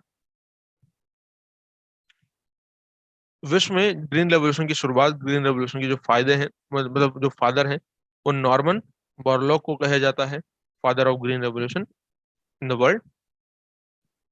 जबकि डॉक्टर एम एस स्वामीनाथन को इंडिया में ग्रीन रेवोल्यूशन का फादर कहा जाता है। ठीक है, ग्रीन रेवोल्यूशन क्या है? तो ग्रीन रेवोल्यूशन का मतलब है जो पहले से खेती कर रहे हैं जिससे बहुत ज्यादा प्रोडक्शन नहीं हो पा रहा है, उस प्रोडक्शन को इंक्रीज करना, फूड क्रॉप में सेल्फ सफिशिएंट बनना, हमारे जो खाने की समस्या है उसमें हमें सेल्फ रिलायंस मिले, कि हम अपने आप खुद इतना उत्पादन करें कि हम अपना पेट खुद भर सकें। ठीक है, इसके लिए HYVs, हाई यील्ड वेराइटीज, जो हाइब्रिड वाले पौधे होते हैं उनका इजाद किया गया, उन बीजों का, और उनको उत्पादन किया गया। ठीक है, इसका ये मेन ऑब्जेक्टिव था। ठीक है, the new cereal were the product for research were concentrated plant breeding with the objective of creating high yield varieties used to developing countries। नई नई जो वेराइटीज है उनका इस्तेमाल किया जाना। गेहूं का, wheat were the first breed in Mexico। गेहूं सबसे पहली वो ब्रीड थी मेक्सिको में जिसको इस्तेमाल किया गया हाई यील्ड वेराइटीज के रूप में 1950s के समय पर। इसके बाद राइस, चावल, IR8 जिसे मेरिकल राइस भी बोलते हैं, इंटरनेशनल राइस था जिसको रिसर्च इंस्टीट्यूट मनीला फिलीपींस में इसको इस्तेमाल किया गया। The increase in high yield varieties from new seed has been specular as during last 40 years। Agriculture का प्रोडक्शन इससे बढ़ेगा और मुख्य रूप से गेहूं और चावल का प्रोडक्शन इससे बढ़ेगा भी, आप आगे देखोगे। तो ग्रीन रेवोल्यूशन के ये फायदे हुए हैं, कुछ नुकसान भी हुए हैं। क्या नुकसान होंगे अभी देखेंगे। तो ग्रीन रेवोल्यूशन में क्या क्या बातें मुख्य रूप से कही जानी है। ग्रीन रेवोल्यूशन में हाई यील्ड वेराइटीज का इस्तेमाल करेंगे जिनसे कि जल्दी जल्दी फसलें उत्पादन होगी, प्रोडक्शन बढ़ेगा। इरिगेशन की जो समस्या है उसका समाधान होगा।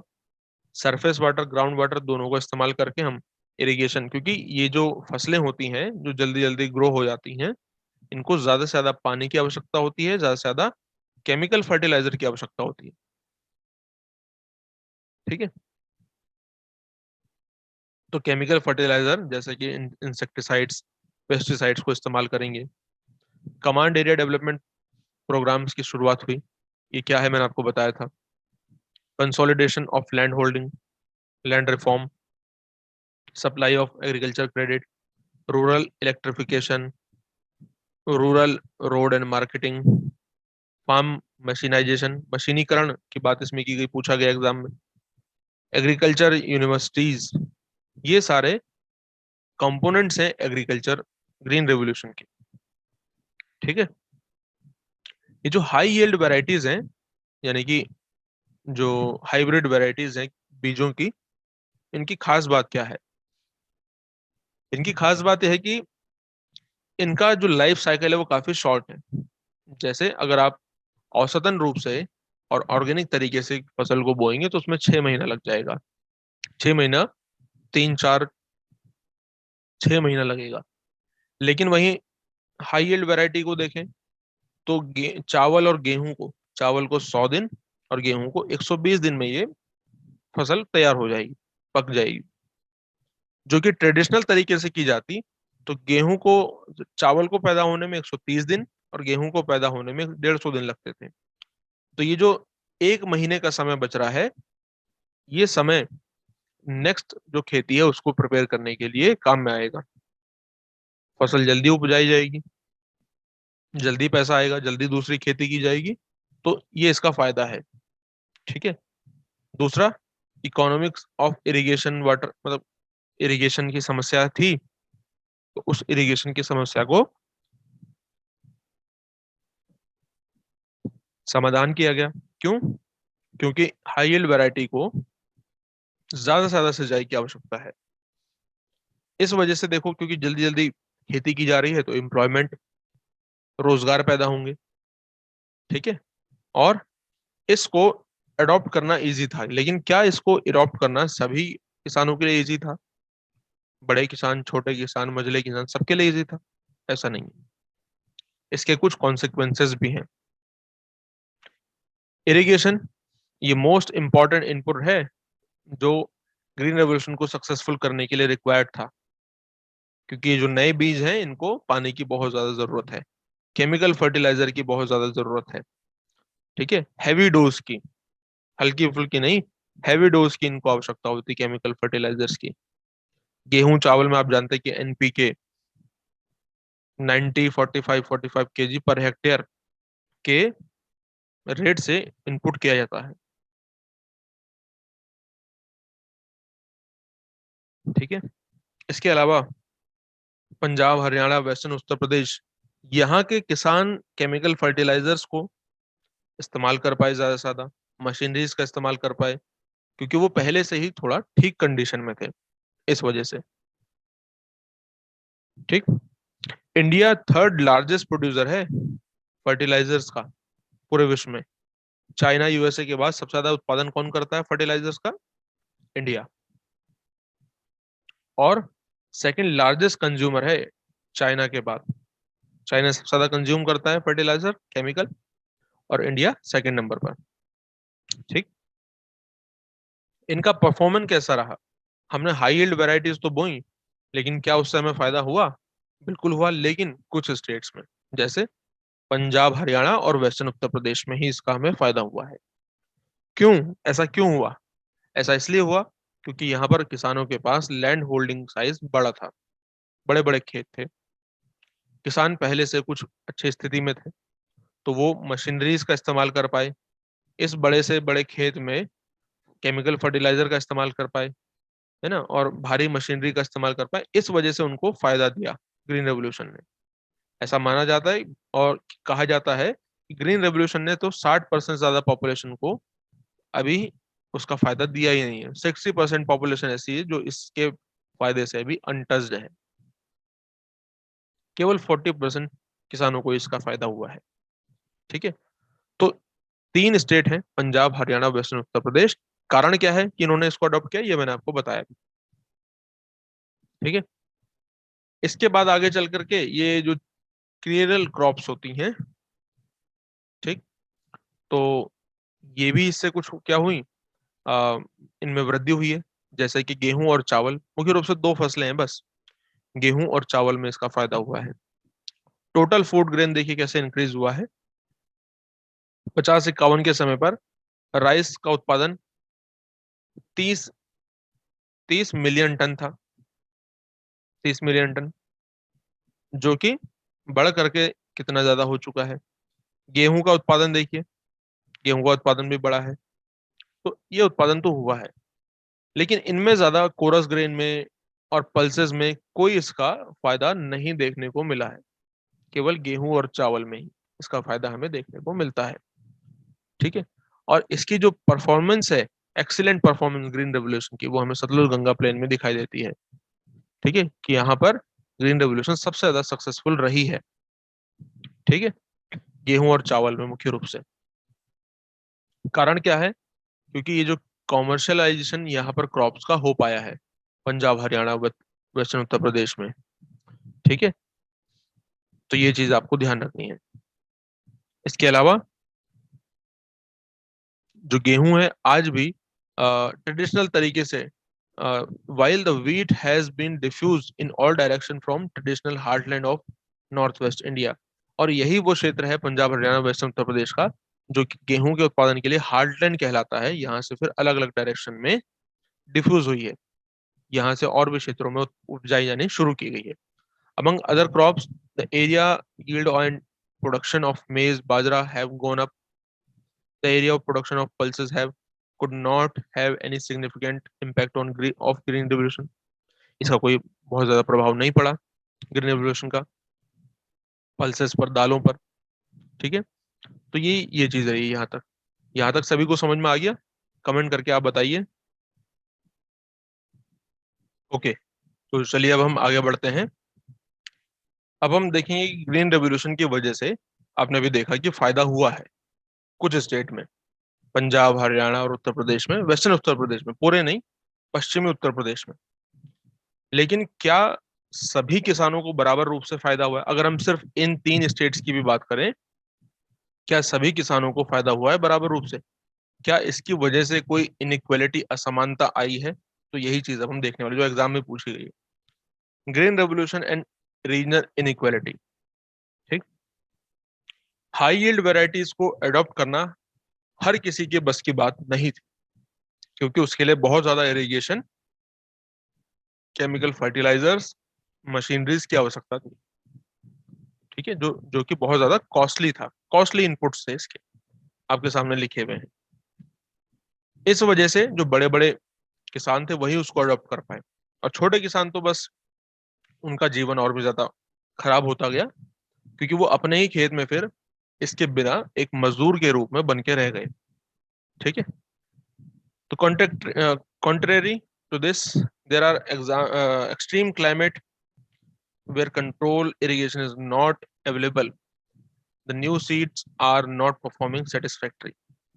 जहां पर बहुत अच्छे इरिगेशन के साधन सुलभ नहीं थे, तो वहां पर सेटिस्फैक्ट्री परिणाम हमें देखने को नहीं मिले, जिस वजह से एक रीजनल इम्बैलेंस पैदा हो गया समाज में। एग्रीकल्चर का डेवलपमेंट हर जगह पे बराबर नहीं हुआ। जहां पर इरिगेशन का इंफ्रास्ट्रक्चर अच्छा था वहां पर इन्होंने अच्छा फायदा दिया, नहीं था तो वहां पर इसका एक प्रभाव अच्छा नहीं रहा। ठीक है।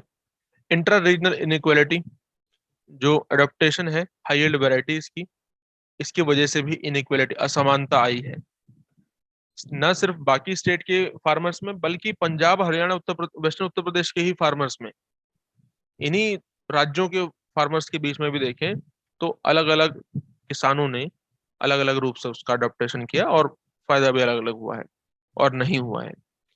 ठीक है। जो कावेरी का डेल्टा है ये नॉट बेनिफिट इक्वली, इनके किसानों को भी इक्वली बेनिफिट नहीं मिला है। It is a large progressive and educated farmer who gain much from high yield varieties.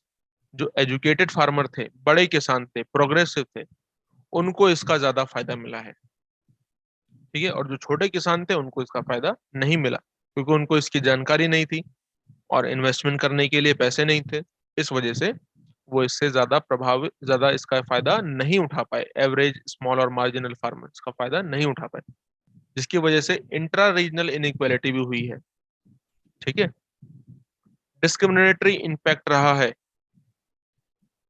इन भेदभावपूर्ण प्रभाव रहा है इन किस्मों का। ये जो वेराइटीज हैं हाई यील्ड वेराइटीज, इनका बड़े किसान ने इसको अडॉप्ट किया, छोटे नहीं कर पाए, तो अचीव नहीं हुआ उनको उतना टारगेट। तो डिस्क्रिमिनेटरी एक इम्पैक्ट रहा है इसका समाज पर। इसके नेगेटिव इम्पैक्ट क्या है? क्या इसके कुछ नेगेटिव इम्पैक्ट भी हैं? बिल्कुल है। सॉइल की फर्टिलिटी कम हो गई। हम सॉइल में बार बार वही क्रॉप बोते जाएंगे और ज्यादा से ज्यादा उत्पादन करने का प्रयास करेंगे, जाहिर सी बात है सॉइल की फर्टिलिटी कम होगी, है ना। क्योंकि क्या कमी हो गई? Deficiency of zinc and M in Punjab. ये जो ये जो दो केमिकल्स हैं इनकी कमी हो गई है पंजाब हरियाणा में, due to introduction of paddy and wheat rotation, इसकी वजह से। ठीक है।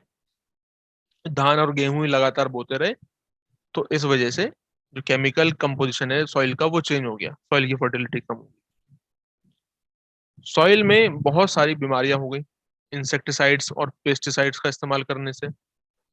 ठीक है। और उनको, उनमें उगने वाली फिर फसलें हैं, फसलों को खाएंगे कीट पतंगे, तो इंसेक्ट्स और पेट्स, कीट पतंगों में भी रोग रोग छा गए।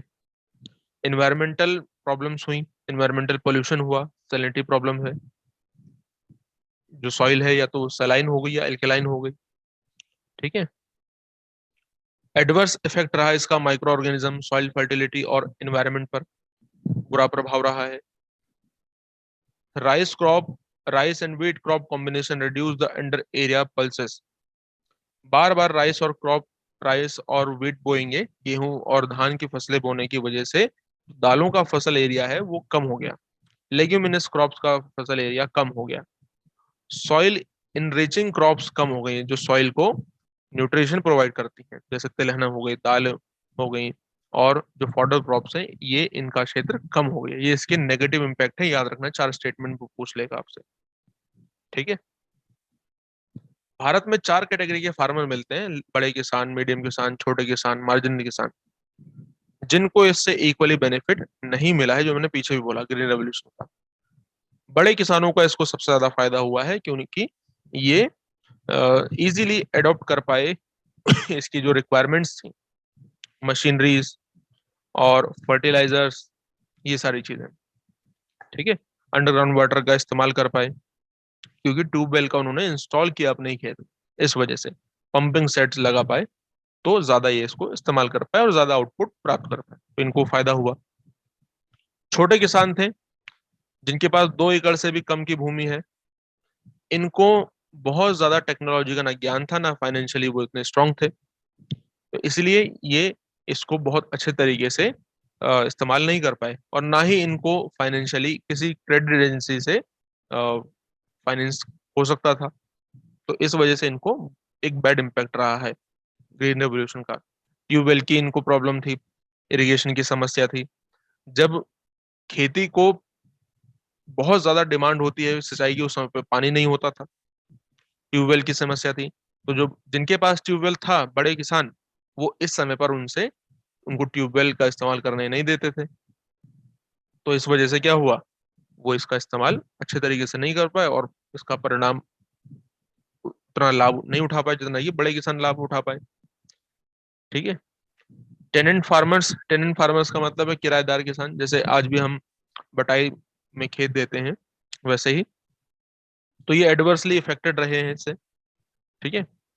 लो tendency to adopt new innovations in their cropping pattern, they are not very sure for how long land will be available to them for cultivation। ठीक है, इनको भी इससे प्रभावित रहा, क्योंकि वो इस बात से सुनिश्चित नहीं थे कि उन्हें खेती भूमि के लिए कब तक उपलब्ध होगी। लैंडलेस लेबर, ये तो इनके पास तो पहले ही भूमि नहीं है, तो इससे वो बुरी ज्यादा प्रभावित हुए। ठीक है। तो एग्रीकल्चर, ये लोग क्या करते थे, खेतों में काम करते थे, खेतों में किराए पर, मतलब पैसे लेकर के, दिहाड़ी मजदूर जिनको कहते हैं। अब जो बड़े किसान हैं, बड़े किसानों के पास तो मशीनें हैं, तो मशीन 20 आदमी का काम अकेले कर लेगी, तो 20 आदमियों का रोजगार गया, तो इनका रोजगार गया, तो ये और ज्यादा गरीब होते गए। 60% एग्रीकल्चर लैंड ऐसा है कंट्री का जो आज भी अनअफेक्टेड है ग्रीन रेवोल्यूशन से। ये इसका प्रभाव है, रीजनल इनइक्वालिटीज की देखने को मिलती। कंपैरिजन भी किया गया यहाँ पर। बड़े फार्मर, इन्होंने इसको जल्दी अडॉप्ट किया, हाई यील्ड वेराइटीज को इन्होंने नहीं किया या बहुत स्लो किया। इसकी वजह से बड़े किसानों की प्रोडक्टिविटी और प्रोडक्शन दोनों बढ़े, यहाँ पर बहुत कम। इनका फूड और न्यूट्रिशन जो है वो बहुत अच्छा हुआ, यहाँ पर लिटिल या फिर no improvement. House, education, sanitisation, health, सब इम्प्रूवमेंट हुआ, यहाँ कोई इम्प्रूवमेंट नहीं है ना। बड़े फार्मर ने फैमिली प्लानिंग की तरफ, फिर जब एजुकेशन होगी तो फैमिली प्लानिंग की तरफ बढ़ेंगे, और यहाँ पर एजुकेशन नहीं है, एकमात्र जरिया है दिहाड़ी कर करके खेत घर चलाना, तो ज्यादा से ज्यादा पॉपुलेशन के उसमें ही आगे बढ़ेंगे। तो ये इसकी एक समस्या रही है। इसके बाद डिपेंडेंसी रेशियो इनका कम हुआ है, कमाने वाले सब हो गए, यहाँ पर डिपेंडेंसी रेशियो बढ़ा है ना। कंजम्पशन, कंफर्टेबल, लग्जरी गुड्स, ये सब यहाँ पर बढ़ा है, कंफर्टेबल लाइफ हो गई है, लग्जरी लाइफ हुई है, यहाँ पर लाइफ और ज्यादा घटती गई, बद से बदतर होते गए। Multiplication of immovable assets, immovable assets यानी कि भूमि, लगातार इन्होंने और भी ज्यादा जमीनें खरीदना शुरू किया, उनके पास जो थी वो भी चली गई। ओके। स्टैंडर्ड लिविंग अच्छा हुआ, यहाँ पर गिरता गया। लॉन्गेटिविटी, जीवन प्रत्याशा भी बढ़ी, यहाँ पर घटती चली गई, क्योंकि सुविधा हर चीज की खत्म होती जा रही है। बड़े किसान और बड़े बनते गए, छोटे किसान और भी ज्यादा पुअर बनते गए। सोसाइटी, रूरल सोसाइटी पोलराइजेशन होने लगा। कुछ बड़े किसान ये जिन पे ज्यादा से ज्यादा धन संपदा इकट्ठी है, और यहाँ पर वो अलग से अपना यूनाइट होने लगे, तो सोसाइटी बट गई, इनइक्वालिटी हो गई सोसाइटी में। सोशल टेंशन यहाँ पर डेवलप हुआ, यहाँ पर भी है ही। ठीक है। तो ये सब इसकी कुछ कंपैरिजन है जो आपको याद रखना है। ठीक है। अब इसके बाद आता है ग्रीन रेवोल्यूशन के एनवायरमेंटल प्रॉब्लम्स। देखिए, हम खेत में जब लगातार पानी लगाएंगे, जितनी पानी की भूमि को आवश्यकता है या नहीं है, क्योंकि हमें तो हाई यील्ड वैरायटी से ज्यादा प्रोडक्शन करना है, उसमें हम केमिकल फर्टिलाइजर्स का इस्तेमाल कर रहे हैं, तो इससे कुछ ना कुछ तो समस्या होगी। बिल्कुल। सैलिनाइजेशन, लवणीकरण की समस्या। आप जानते हैं कि गेहूं और पानी, चावल और गेहूं की फसल में पानी लगाते हैं, ज्यादातर चावल की फसल में पानी की ज्यादा आवश्यकता होती है। जैसे पंजाब, हरियाणा, इन क्षेत्रों में एनुअल रेनफॉल थोड़ा कम होता है, तो पानी ज्यादा लगाते हैं। 65% रेनफॉल यहाँ पर होता है, पानी लगाते हैं ज्यादा। तो कंटिन्यूस सप्लाई करने से, पानी को लगातार लगाने से during summer and winter season, तो सॉइल की केमिस्ट्री चेंज हो जाती है, सॉइल की जो रासायनिक एक चक्र होता है वो बदल जाता है, और एरिड सेमिड एरिया में कैपिलरी एक्शन की शुरुआत हो जाती है। कैपिलरी एक्शन क्या होता है? कैपिलरी एक्शन का मतलब है कि सॉइल में जो अम्लीयता क्षारीयता है वो इस तरीके से ऊपर आने लगती है। मॉइस्चर जब रिड्यूस होता है ना सॉइल का, वो ऊपर आने लगती है। इसके साथ जलवाष्प के साथ ट्रांसपिरेशन हो रहा है, इसका वाष्पोत्सर्जन हो रहा है इस वजह से। और ये जो सलाइन सलाइन कंटेंट है या फिर एल्कलाइन अम्ल या क्षार है, वो सरफेस पर आकर के इकट्ठा हो जाता है, सॉइल एसिडिक या एल्कलाइन हो जाती है। ठीक है, इनको रेह और कल्लर बोलते हैं, थूर बोलते हैं पंजाब में, कल्लर रेह बोलते हैं उत्तर प्रदेश में, पंजाब में कल्लर और थूर, कल्लर और रेह बोलते हैं उत्तर प्रदेश में, याद रखिएगा, जहां पर एल्कलाइन और सेलाइन ये ट्रैक्स दिखाई देते हैं। ठीक है, एक एस्टिमेट के अनुसार 50% जो टोटल एरेबल लैंड है पंजाब हरियाणा का, वो साल्ट सोल्यूबल साल्ट के रूप में इससे प्रभावित है। ठीक है, अभी जो समस्या है, इसको कैसे करके ठीक किया जा सकता है सैलिनिटी और अल्कलिनिटी की समस्या को? गाय के गोबर से, कंपोस्ट खाद का इस्तेमाल करके, ग्रीन मैन्योर से, इन सब से इसको ठीक किया जा सकता है। लेग्यूमिनस क्रॉप को लगाइए, क्रॉप रोटेशन को इस्तेमाल कीजिए, ऐसे करके हम इस्तेमाल सही कर सकते हैं इसको। शुगर बीट, साल्ट ग्रासेस, आस्पारागस, है ना, स्पेनिश, टोमेटो, इन सबको लगाएं तो इससे फसल की जो सॉइल की फर्टिलिटी है वो इंक्रीज हो सकती है फिर से। ठीक है, वाटर लॉगिंग की समस्या रहेगी, ये एक मेजर प्रॉब्लम है।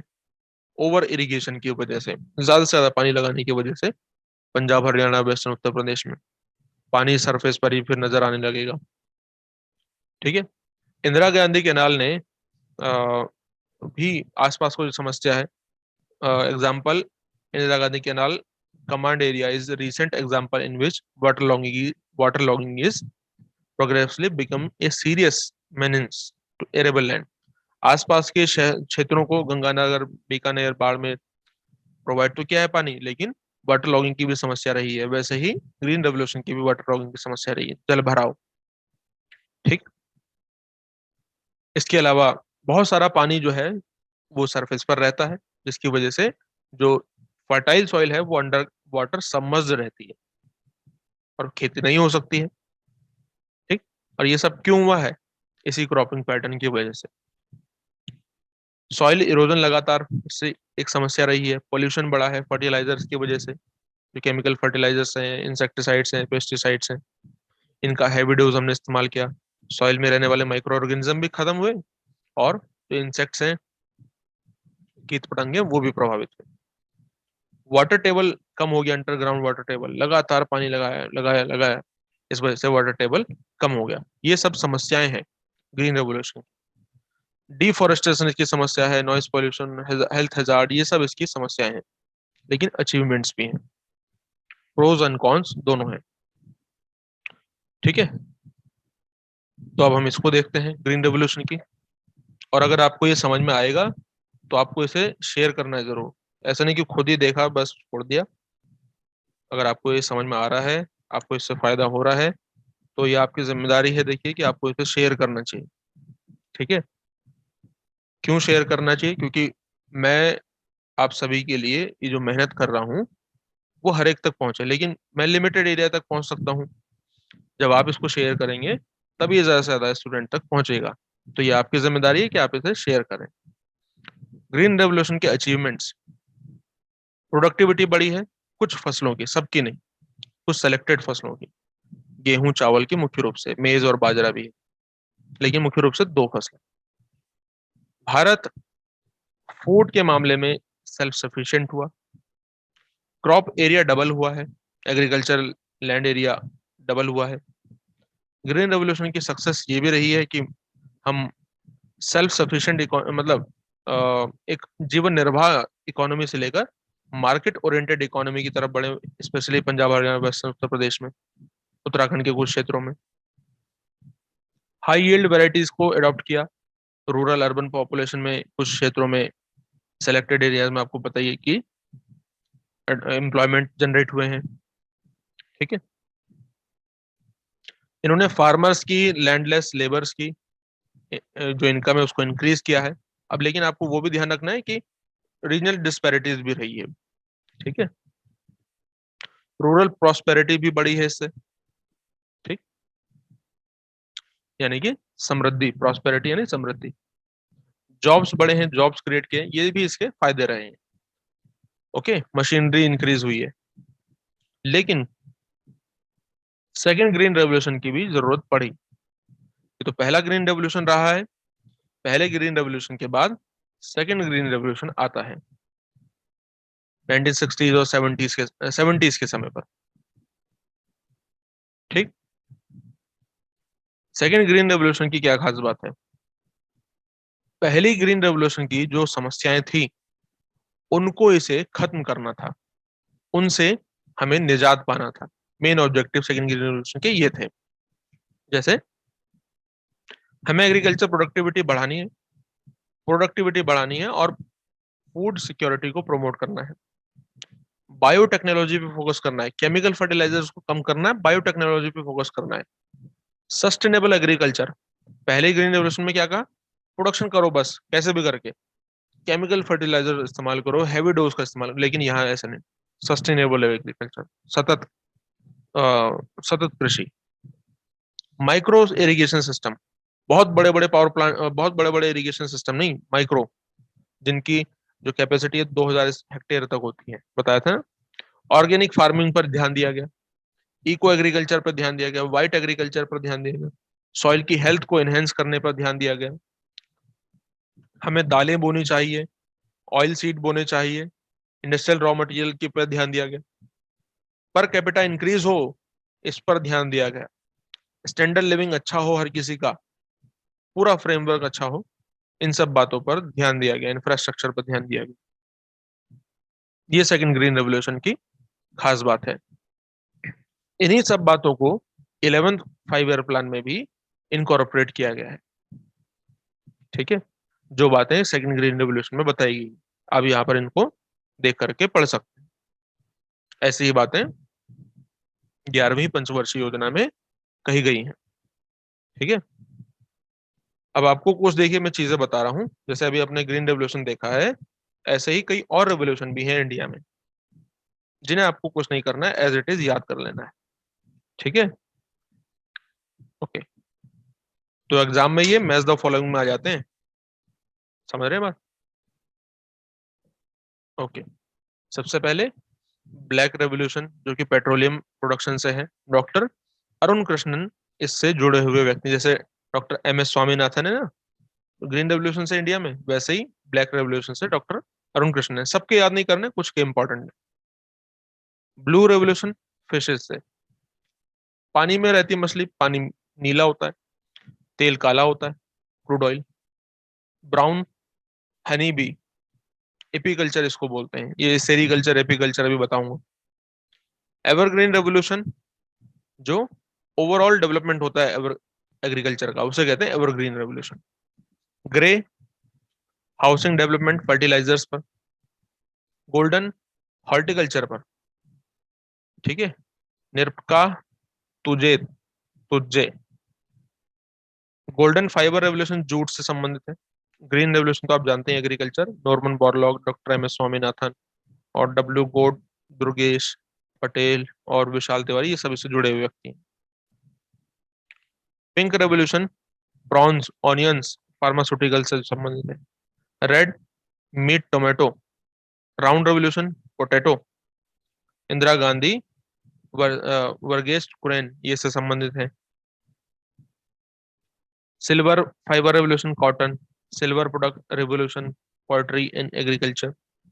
White revolution dairy development. Yellow oil seed. Protein revolution technology driven second revolution, coined by PM Narendra Modi and Arun Jaitley. ठीक है, ये चीजें आपको याद रखनी है।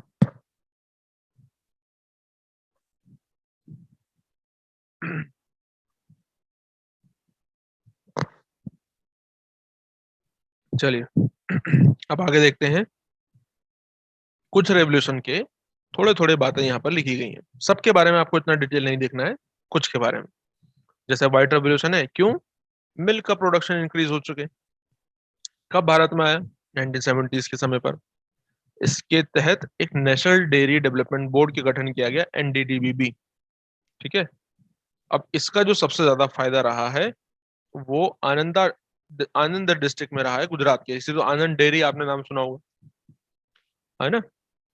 और इसके डेवलपमेंट में प्रोफेसर वर्गीस कुरियन को जाता है, जिनको फादर कहा जाता है व्हाइट रेवोल्यूशन का। ब्लू रेवोल्यूशन, जो भी फिश है और मरीन प्रोडक्ट्स है इनको इंक्रीज करना है, 70 में स्टार्ट हुआ है। Fifth five plan will when the central government sponsored fish farmers development agency FFDA sponsor किया है कि जो फिश और मरीन प्रोडक्ट्स हैं उनको डेवलप किया जाए, इसके लिए है। न्यू नेशनल एग्रीकल्चर पॉलिसी है।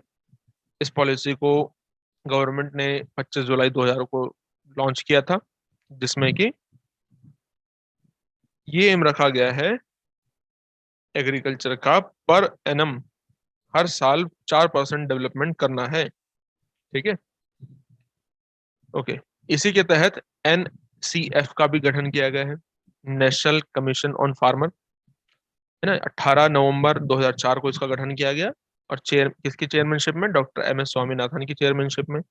इन्होंने कुछ रिकमेंडेशंस दिए हैं। क्या है वो रिकमेंडेशंस? कि जो एसेट्स रिफॉर्म किए जाए, कवर किया जाए, land covering, water, live stock and bio resources को इस्तेमाल करना, फार्मर फ्रेंडली सपोर्ट हो पूरा, ठीक है, क्रेडिट एंड इंश्योरेंस की सुविधाएं हो, मार्केटिंग अवेलेबिलिटी ऑफ फैसिलिटी हो, इनपुट डिलीवरी सर्विसेज हो। तो ये कुछ और चीजें यहाँ पर लिखी गई हैं। NCF, ठीक है, राष्ट्रीय किसान आयोग। क्रॉपिंग पैटर्न, अब आता है इंडिया में क्रॉपिंग पैटर्न।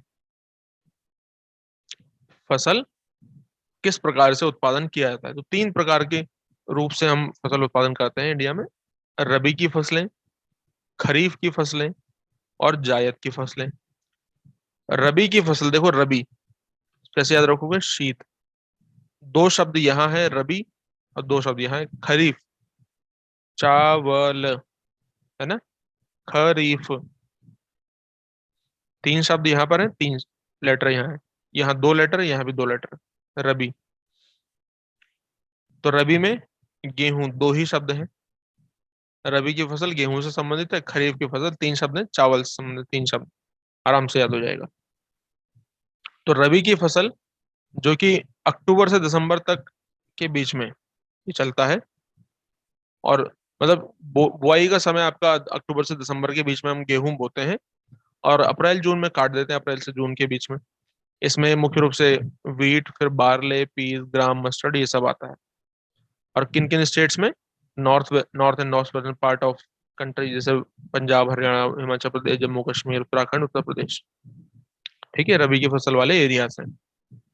खरीफ में ये मानसून जब आता है तब बुआई होती है इसकी, और इसको सितंबर अक्टूबर में काटा जाता है। इसमें मुख्य रूप से पैडी यानी धान की खेती है, मेज, ज्वार, बाजरा, मूंग, उड़द और कॉटन, जूट, ग्राउंडनट, सोयाबीन, ये सब है। किन किन क्षेत्रों में इसकी बुआई होती है आपके सामने लिखे हैं? Assam, west Bengal, coastal region of Odisha, Andhra Pradesh, Telangana, Tamil Nadu, Kerala, Maharashtra, मुख्य रूप से कोंकण। और भी स्टेट्स यहाँ पर आपके सामने लिखे हैं, ठीक है। कुछ ऐसे क्षेत्र भी हैं जहां पर 3 क्रॉप ऑफ पेडी बोई जाती हैं, 3 फसलें धान की, ये भी याद रखना है।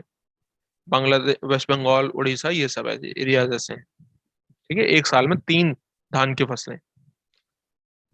और इसके अलावा रबी की फसल के और जायद की फसल, रबी और खरीफ की फसल के बीच में जब हम गेहूं काट देते हैं, और धान बोने से पहले, गेहूं कटाई के बाद, धान बुआई से पहले, इन दोनों के बीच में एक फसल बोई जाती है, इसे जायद की फसल बोलते हैं, ठीक है। जिसको समर मंथ में बोई जाती है, जुलाई के आसपास ये फसल होती है, जिसमें वेजिटेबल फसलें होती है, वाटरमेलन, मस्क मिलन, क्यूकम्बर, वेजिटेबल फसलें होती हैं। कुछ फॉडर क्रॉप भी होते हैं, चारे की फसलें, ठीक, ताकि इस समय पर रेस्ट मिल सके भूमि को। अब यहाँ पर ऐसे भी लिखा गया है, टोटल पीरियड मई से अक्टूबर के बीच में होता है खरीफ का, जायद का अगस्त से जनवरी, रबी का अक्टूबर से अप्रैल, ठीक है। ये शोइंग टाइम मतलब बोने का समय, हार्वेस्टिंग कटाई का समय, ये इनकी मेजर फसलें हैं जो पीछे आपको बता दिया है। मुख्य तो ये 3 ही है, जायद रबी इनको मिला के बोल दिया एक, मगर मुख्य रूप से तीन ही है। ठीक है। अब गेहूं और चावल थोड़ा इंपॉर्टेंट है, इसलिए उनका थोड़ा डिटेल में देख रहे हैं। हर एक फसल के बारे में उतना डिटेल में हमें नहीं देखना है, क्योंकि उससे कोई फायदा होने वाला नहीं है। देखो, जब चावल की बुआई करते हैं तो ये गर्मियों में बोई जाती है और सर्दियों के समय काटते काटते हैं इसको। और हमारी कंट्री सेकंड लार्जेस्ट प्रोड्यूसर है राइस की, आफ्टर चाइना। इसको बोते समय ज्यादा टेम्परेचर की आवश्यकता होती है, 25 डिग्री सेल्सियस, क्योंकि गर्मियों में बोते हैं ना। और दो फसलें करते हैं कई तो, धान की, गर्मियों वाला धान भी होता है, फिर जाड़ों वाला धान भी होता है। रेनफॉल की भी ज्यादा आवश्यकता है इसको, पानी की ज्यादा जरूरत। और जहां पर कम रेनफॉल की पानी होता है, मतलब जहां पानी कम होता है, तो वहां फिर इरिगेशन करना पड़ता है, सिंचाई के माध्यम से बाकी पानी मिलता है। कहाँ कहाँ धान होता है भी आपको पता चल जाएगा, कुछ तो लिखा हुआ है यहाँ पर। गेहूं, गेहूं सेकंड मोस्ट इम्पॉर्टेंट एक क्रॉप है। ठीक। और मेन फूड क्रॉप है इंडिया की, north western part of the country. और इसके लिए 50 से 75 सेंटीमीटर रेनफॉल की आवश्यकता होती है एनुअली। और ये इसके मेन एरियाज हैं। अब स्टेट तो हम देखेंगे जो आपको ध्यान रख। अब देखिए, ये राइस का मैप है। ये मेन एरियाज है राइस के, जो डार्क है थोड़ा, और जो थोड़ा लाइट है वो थोड़ा माइनर एरिया है। ऐसे ही ये एरिया आपका मेजर गेहूं वाला क्षेत्र है, और बाकी माइनर है। पश्चिम बंगाल में, बिहार में देखो आप, माइनर रूप में चावल की खेती होती है। सॉरी, गेहूं की खेती कम होती है, चावल की खेती ज्यादा होती है बिहार में। हरियाणा, हिमाचल प्रदेश, पंजाब, इन क्षेत्रों में गेहूं की खेती ज्यादा होती है, चावल की कम होती है। तो ऐसा तो मिलेगा ही, ये चीज थोड़ा आपको ध्यान से देखनी है। अब यहाँ पर फसलों के फर्स्ट सेकंड थर्ड पोजीशन पे कौन सा स्टेट है लिखा हुआ है। जैसे चावल, गेहूं, मेज, ये सब आपको बस याद ही करने हैं। और पूछोगे कौन सा इंपॉर्टेंट, में सब इंपॉर्टेंट है। अब मैं इनको पढ़ूंगा नहीं, क्योंकि आप इसको देख सकते हो। चावल में कौन है, गेहूं में, मेज में, टोटल न्यूट्री कोरस चीरल में, तूर, ग्राम, टोटल पल्सेस में, total food grain, groundnut, soybean, sunflower, oil seed, सब इंपॉर्टेंट है। धीरे धीरे करके याद करोगे, अपने आप हो जाएगा याद। पीवाईक्यूज में देखना, यहाँ से सवाल आए हैं। ठीक है, चलो अब आगे बढ़ते हैं।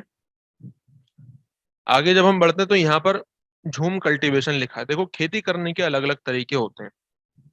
ठीक है, खेती एक प्रकार से नहीं की जाती है, अलग अलग तरीके होते हैं खेती करने के।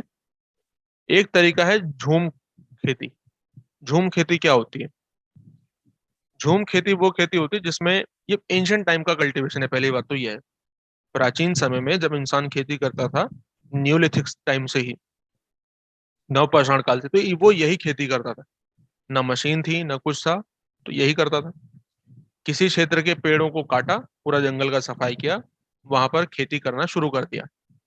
अब क्योंकि फर्टिलाइजर नहीं है, तो 4-5 साल बाद उस एरिया की फर्टिलिटी, उपजाऊपन भूमि का कम हो जाएगा। इसको छोड़ के जाएगा, अगले क्षेत्र में आग लगाएगा, जंगल को काटेगा, और फिर से वही करना शुरू करेगा। तो यहाँ फिर यहाँ फिर यहाँ, ऐसे करके वो रोटेट करता था लैंड का। तो लैंड रोटेशन इसमें चलता था, इसलिए इसको रोटेशनल क्रॉप मेथड भी कहते हैं। लैंड रोटेशन चलता है इसमें, पहले इस भूमि में था, फिर इस भूमि में, इस भूमि में। ठीक है, तो इसी को झूमिंग कल्टीवेशन भी कहते हैं, झूम खेती। और इसे देश के अलग अलग नामों, अलग अलग क्षेत्र में अलग अलग नाम से जानते हैं, और विश्व में भी अलग अलग नाम से जानते हैं। जैसे इसे बेवार और धैया बोलते हैं मध्य प्रदेश में, पोडू बोलते हैं, या पेंदा आंध्र प्रदेश में, पामा, दाबी, कोमान, बिरंग, बिरंगा उड़ीसा में, या कमान, बिंगा, धाबी बोलते हैं उड़ीसा में, ये उड़ीसा के ही नाम है। कुमारी वेस्टर्न घाट, वालरे या वालत्रे साउथ वेस्टर्न राजस्थान राजस्थान, या वत्रा भी बोल देते हैं। खील हिमालयन बेल्ट में, कुरुआ झारखंड में, Pamlo Manipur, Deepa Bastar district of Chhattisgarh, Andaman Nicobar island में भी। और झूमिंग कल्टीवेशन बोलते हैं झूम खेती नॉर्थ ईस्टर्न रीजन में, जो नागालैंड, असम, अरुणाचल, ये वाला क्षेत्र है ना, ये। अब विश्व में भी इसके अलग अलग नाम है।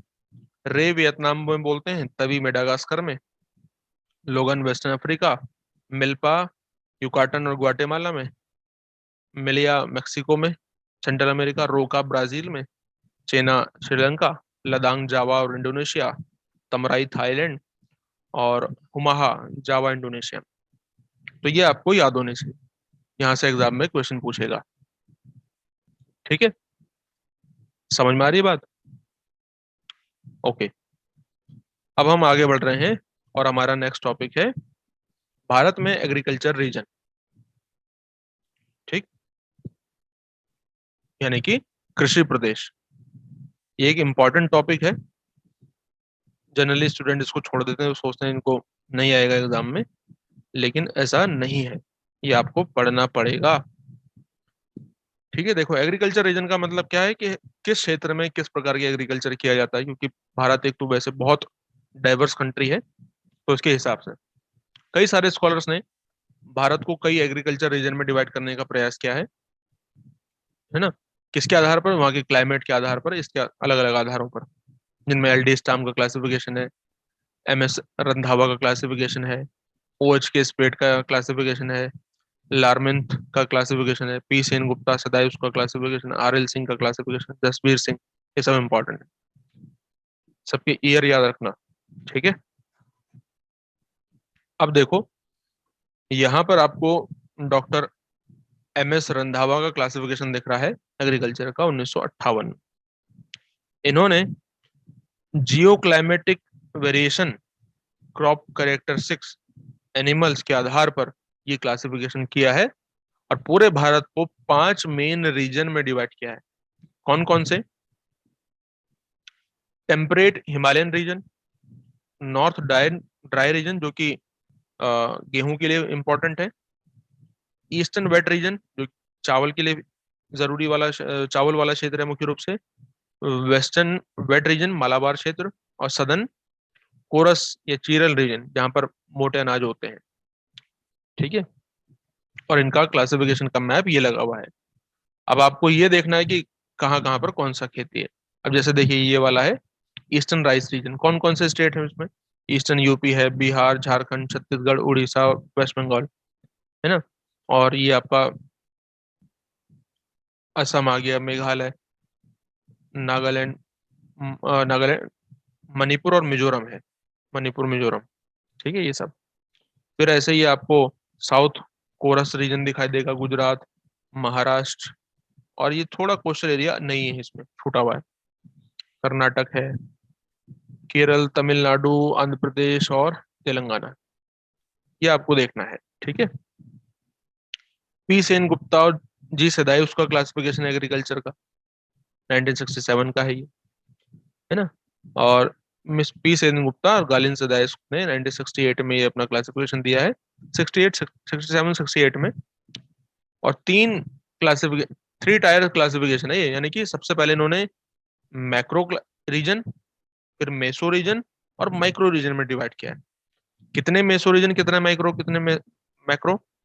4 मैक्रो रीजन है, बड़े बड़े प्रदेश, 11 मध्यम आकार के प्रदेश और 60 छोटे प्रदेश हैं। तो ये तो याद नहीं करने होंगे 60 वाले, लेकिन 4 बड़े और 11 छोटे, 4 बड़े तो आपको याद होने चाहिए। ठीक है, देखो ये पी सदाइस का क्लासिफिकेशन 7 बड़े प्रदेश हैं इसमें, और ये 4 बड़े क्षेत्र कौन से हैं? जैसे ये वेस्टर्न हिमालय है, ये जो पूरा है एक ही है, western Himalaya, eastern Himalaya, dry north western plain, dry peninsula plain, ये 11 हैं। 11 का मतलब ये आपके मेसो रीजन है। ठीक है, 11 मेसो रीजन में इन्होंने डिवाइड किया है। ठीक है, चलो इसके बाद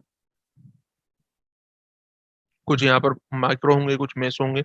माइक्रो याद नहीं करना है, बस मैप लगा हुआ है यहाँ पर, और ज्यादा कुछ नहीं करना है, इतना ही देखना है। अगला आता है एग्रोक्लाइमेटिक रीजन। एग्रोक्लाइमेटिक रीजन क्या है? एग्रोक्लाइमेटिक रीजन मतलब क्योंकि भारत में जियो क्लाइमेट अलग अलग है, इकोनॉमिक सोसाइटी अलग अलग है, एग्रीकल्चर प्रैक्टिसेस अलग अलग हैं, इस आधार पर, आधार क्या है वो तो अभी बताऊंगा मैं। आधार है किस किस आधार पर इन्होंने डिवाइड किया है, याद लिख लीजिए इसको। सॉइल, एग्जाम में पूछा जाएगा, सॉइल, रेनफॉल और टेम्परेचर। ठीक है, वाटर अवेलेबिलिटी, वाटर कितना अवेलेबल है, इसके आधार पर इन्होंने पूरे भारत को 15 एग्रो क्लाइमेटिक रीजन में डिवाइड किया। किसने? प्लानिंग कमीशन और नेशनल रिमोट सेंसिंग एजेंसी एनआरएसए ने, प्लानिंग कमीशन और नेशनल रिमोट सेंसिंग एजेंसी ने 15 एग्रो क्लाइमेटिक रीजन में डिवाइड किया है, soil, rain, temperature, water availability के आधार पर। ठीक है, जो कि आपको याद होना चाहिए। चलिए, और क्लाइमेट भी इसमें ऐड कर दीजिए, क्योंकि रेनफॉल है तो क्लाइमेट लिख सकते हैं। ठीक, क्या क्या ऑब्जेक्टिव है इनके ये क्लासिफिकेशन करने के? एग्रीकल्चर प्रोडक्शन को इष्टतम स्तर तक ऑप्टिमाइज किया जा सके, उसको फार्म इनकम को बढ़ाया जा सके, रूरल एम्प्लॉयमेंट को बढ़ाएं, इरिगेशन अवेलेबल हो, है ना, और जो इनइक्वालिटी है वो खत्म हो एग्रीकल्चर डेवलपमेंट में, ये सब है। कौन कौन से क्षेत्र हैं? बहुत आसान है इन 15 रीजन को याद करना। यहां से शुरू करो, वेस्टर्न हिमालय और नॉर्थ ईस्टर्न रीजन। फिर यहाँ से Sutlej Yamuna plain, upper Ganga plain, middle Ganga plain, lower Ganga plain, सबको पता है। Eastern plateau, Aravalli Malwa plateau, western dryland, सबको पता है। ठीक है, 8 के बाद ये 9 देख लेना चाहिए। महाराष्ट्र प्लेट्यू, फिर दक्कन इंटीरियर, फिर गुजरात का प्लेन हो गया, और आपका western plain, eastern coastal plain, Andaman Nicobar, Lakshadweep. Lakshadweep और अंडमान निकोबार एक ही है, बहुत आसान है इसको याद करना। ठीक है, लिखा हुआ भी यहाँ पर किसके द्वारा ये क्लासिफिकेशन है। ठीक, नेक्स्ट है agro ecological region. Agro climatic नहीं, एग्रो इकोलॉजिकल रीजन, ये भी एक क्लासिफिकेशन है, इसको भी आपको याद रखना है। ये एग्रो इकोलॉजिकल रीजन का ही मॉडिफिकेशन है, उसको ही मॉडिफाई किया गया है, उसमें ही कुछ इंप्रूवमेंट किए गए हैं। ठीक है, agro ecological region agro climatic reason का ही मॉडिफिकेशन और इम्प्रूवमेंट वर्जन है। ठीक है, ये चीज आपको याद रखनी है। कभी कभी शायद हमारे वैज्ञानिक समुदायों के लिए अस्पष्ट है, मतलब कभी कभी क्या है, जनरली कंफ्यूज हो जाते हैं कि एग्रो क्लाइमेटिक रीजन क्या है, एग्रो इकोलॉजिकल रीजन क्या है, और कई बार व्यक्ति इन्हें आमतौर पर मोरलेस सेम तरीके से इस्तेमाल करते हैं। लेकिन FAO ने 1983 में कहा है कि agro climatic region is a land unit in terms of major bioclimatic and length of growing period, जहां पर कि क्लाइमेटिकली सुटेबल, ये क्लाइमेटिकली सुटेबल होता है for certain range of crop cultivation. Agro climatic region एक कंपेरेटिवली बड़ा क्षेत्र होता है, और ये कुछ निश्चित फसलों के लिए ही सूटेबल होता है क्लाइमेटिकली अगर हम देखें। लेकिन जो एग्रो इकोलॉजिकल रीजन है, ये एग्रो क्लाइमेटिक रीजन का ही एक भाग होता है। आप कह सकते हैं कि एग्रो क्लाइमेटिक रीजन में एक छोटा एग्रो इकोलॉजिकल रीजन हो सकता है। ठीक है, छोटा भाग है।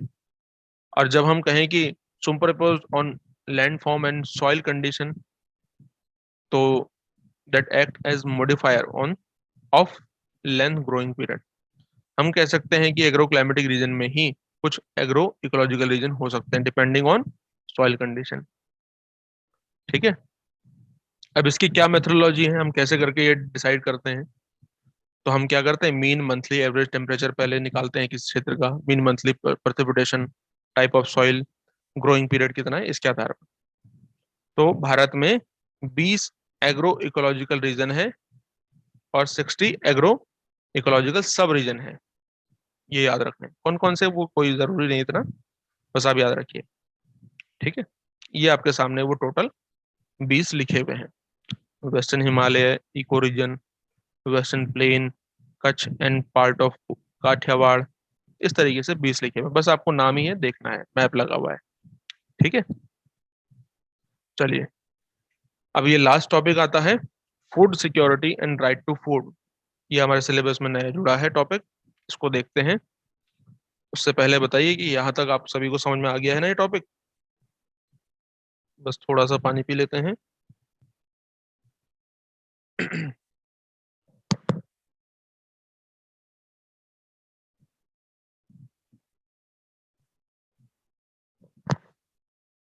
देखो, food security right to food का मतलब है फूड सिक्योरिटी मतलब अवेलेबिलिटी, एक्सेसिबिलिटी एंड अफोर्डेबिलिटी, 3 शब्द हैं।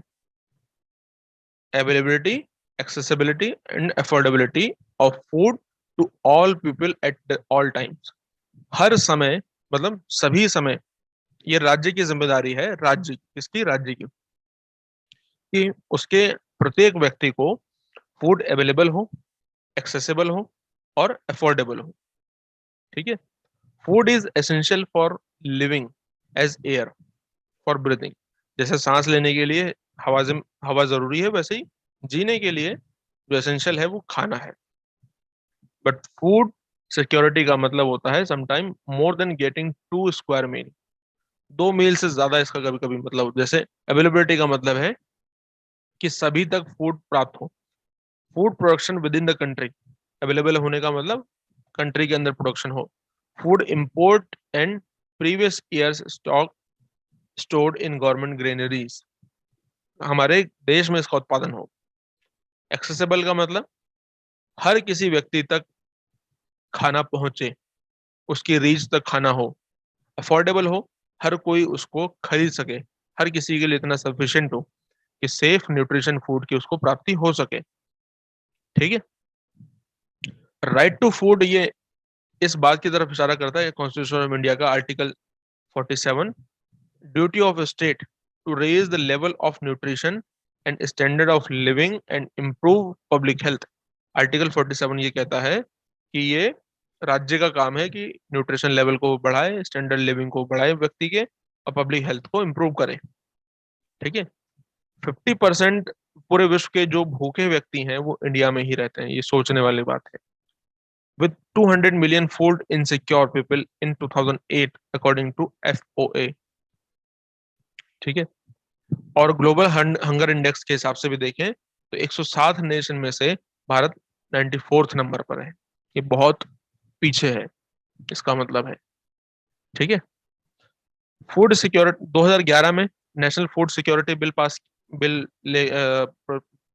प्रपोज किया गया था, 2011 नेशनल फूड सिक्योरिटी बिल 2011, जिसको हम popularly right to food bill के नाम से जानते हैं, और इसे 2013 में पास कर दिया गया। इसका नाम पड़ गया फिर नेशनल फूड सिक्योरिटी एक्ट 2013। देखो, जब तक कोई चीज पास नहीं होती है उसे बिल कहते हैं, जब वो पास हो जाती है पार्लियामेंट में उसे एक्ट बन जाता है। तो नेशनल फूड सिक्योरिटी एक्ट 2 साल बाद पास हुआ, 2013 में। ठीक है। ये गारंटी देता है subsidise food to 50% of urban population and 75% to rural population, की 50% अर्बन और 75% रूरल पॉपुलेशन को फूड प्रोवाइड होगा। ठीक है। जिसमें कि गेहूं, चावल, गेहूं और जो कोरस ग्रेन है वो बहुत कम प्राइस पर मिलेंगे। ठीक है। जो बिलो पॉवर्टी लाइन है, जैसे आपने सुना होगा राशन कार्ड आपके बनते हैं APL, BPL और AAY, above poverty line, below poverty line और अंत्योदय अन्न योजना, इसके तहत खाना प्रोवाइड किया जाएगा, मतलब ये अनाज प्रोवाइड किया जाएगा पब्लिक डिस्ट्रीब्यूशन सिस्टम, PDS जिसको बोलते हैं, PDS सिस्टम के तहत, है ना, जिसमें खाना बहुत ही, जो अनाज है बहुत ही कम प्राइस पर अवेलेबल कराया जाता है। तो यही तो है हमारा फूड सिक्योरिटी का टारगेट, कि फूड हर किसी के लिए अवेलेबल हो, एक्सेसिबल हो और अफोर्डेबल हो। ये 3 टर्म एग्जाम में पूछी जा सकती हैं, याद रखना है। और फूड सिक्योरिटी एक्ट क्या है, कब आया, याद रखिए इसको। ठीक है। इसी के साथ आपका ये चैप्टर खत्म होता है। इसके मैं क्वेश्चंस हमारे फ्री टेलीग्राम चैनल पर अपलोड करूंगा, आप जाके उनको सॉल्व कीजिए, और जो भी पेड ग्रुप में ज्वाइन करना चाहते हैं आप ज्वाइन कर सकते हैं। जाते जाते बस आपको थैंक यू। और आपको अगर ये पूरा टॉपिक समझ में आ गया, बेहतर लगा, अपने फीडबैक देकर कमेंट सेक्शन में जरूर जाना कैसा लगा आपको, और इसे शेयर जरूर करना। इसी तरीके के आप और भी वीडियो चाहते हैं तो आप हमारे चैनल से जुड़ सकते हैं। ठीक है। Thank you so much, bye bye, take care, उम्मीद है दोस्तों धन्यवाद। कि आपको इस वीडियो से बहुत ज़्यादा हेल्प मिली होगी। जाते जाते मैं आप सभी से एक बात कह देता हूँ, मैंने जैसा कि शुरू में भी बता दिया था, हमारे जो पेड ग्रुप हैं वो चल रहे हैं। आप इनमें से किसी भी पेड ग्रुप में ज्वाइन करना चाहते हैं तो ज्वाइन कर सकते हैं। व्हाट्सअप नंबर आपको दिया गया है, आप व्हाट्सअप पे कांटेक्ट कीजिए और हमारे कोर्सेज और हमारे साथ जुड़ सकते हैं आप। ठीक है। इसी के साथ हम मिलते हैं और नेक्स्ट क्लास में मिलेंगे। Thank you so much, bye bye, take care, धन्यवाद।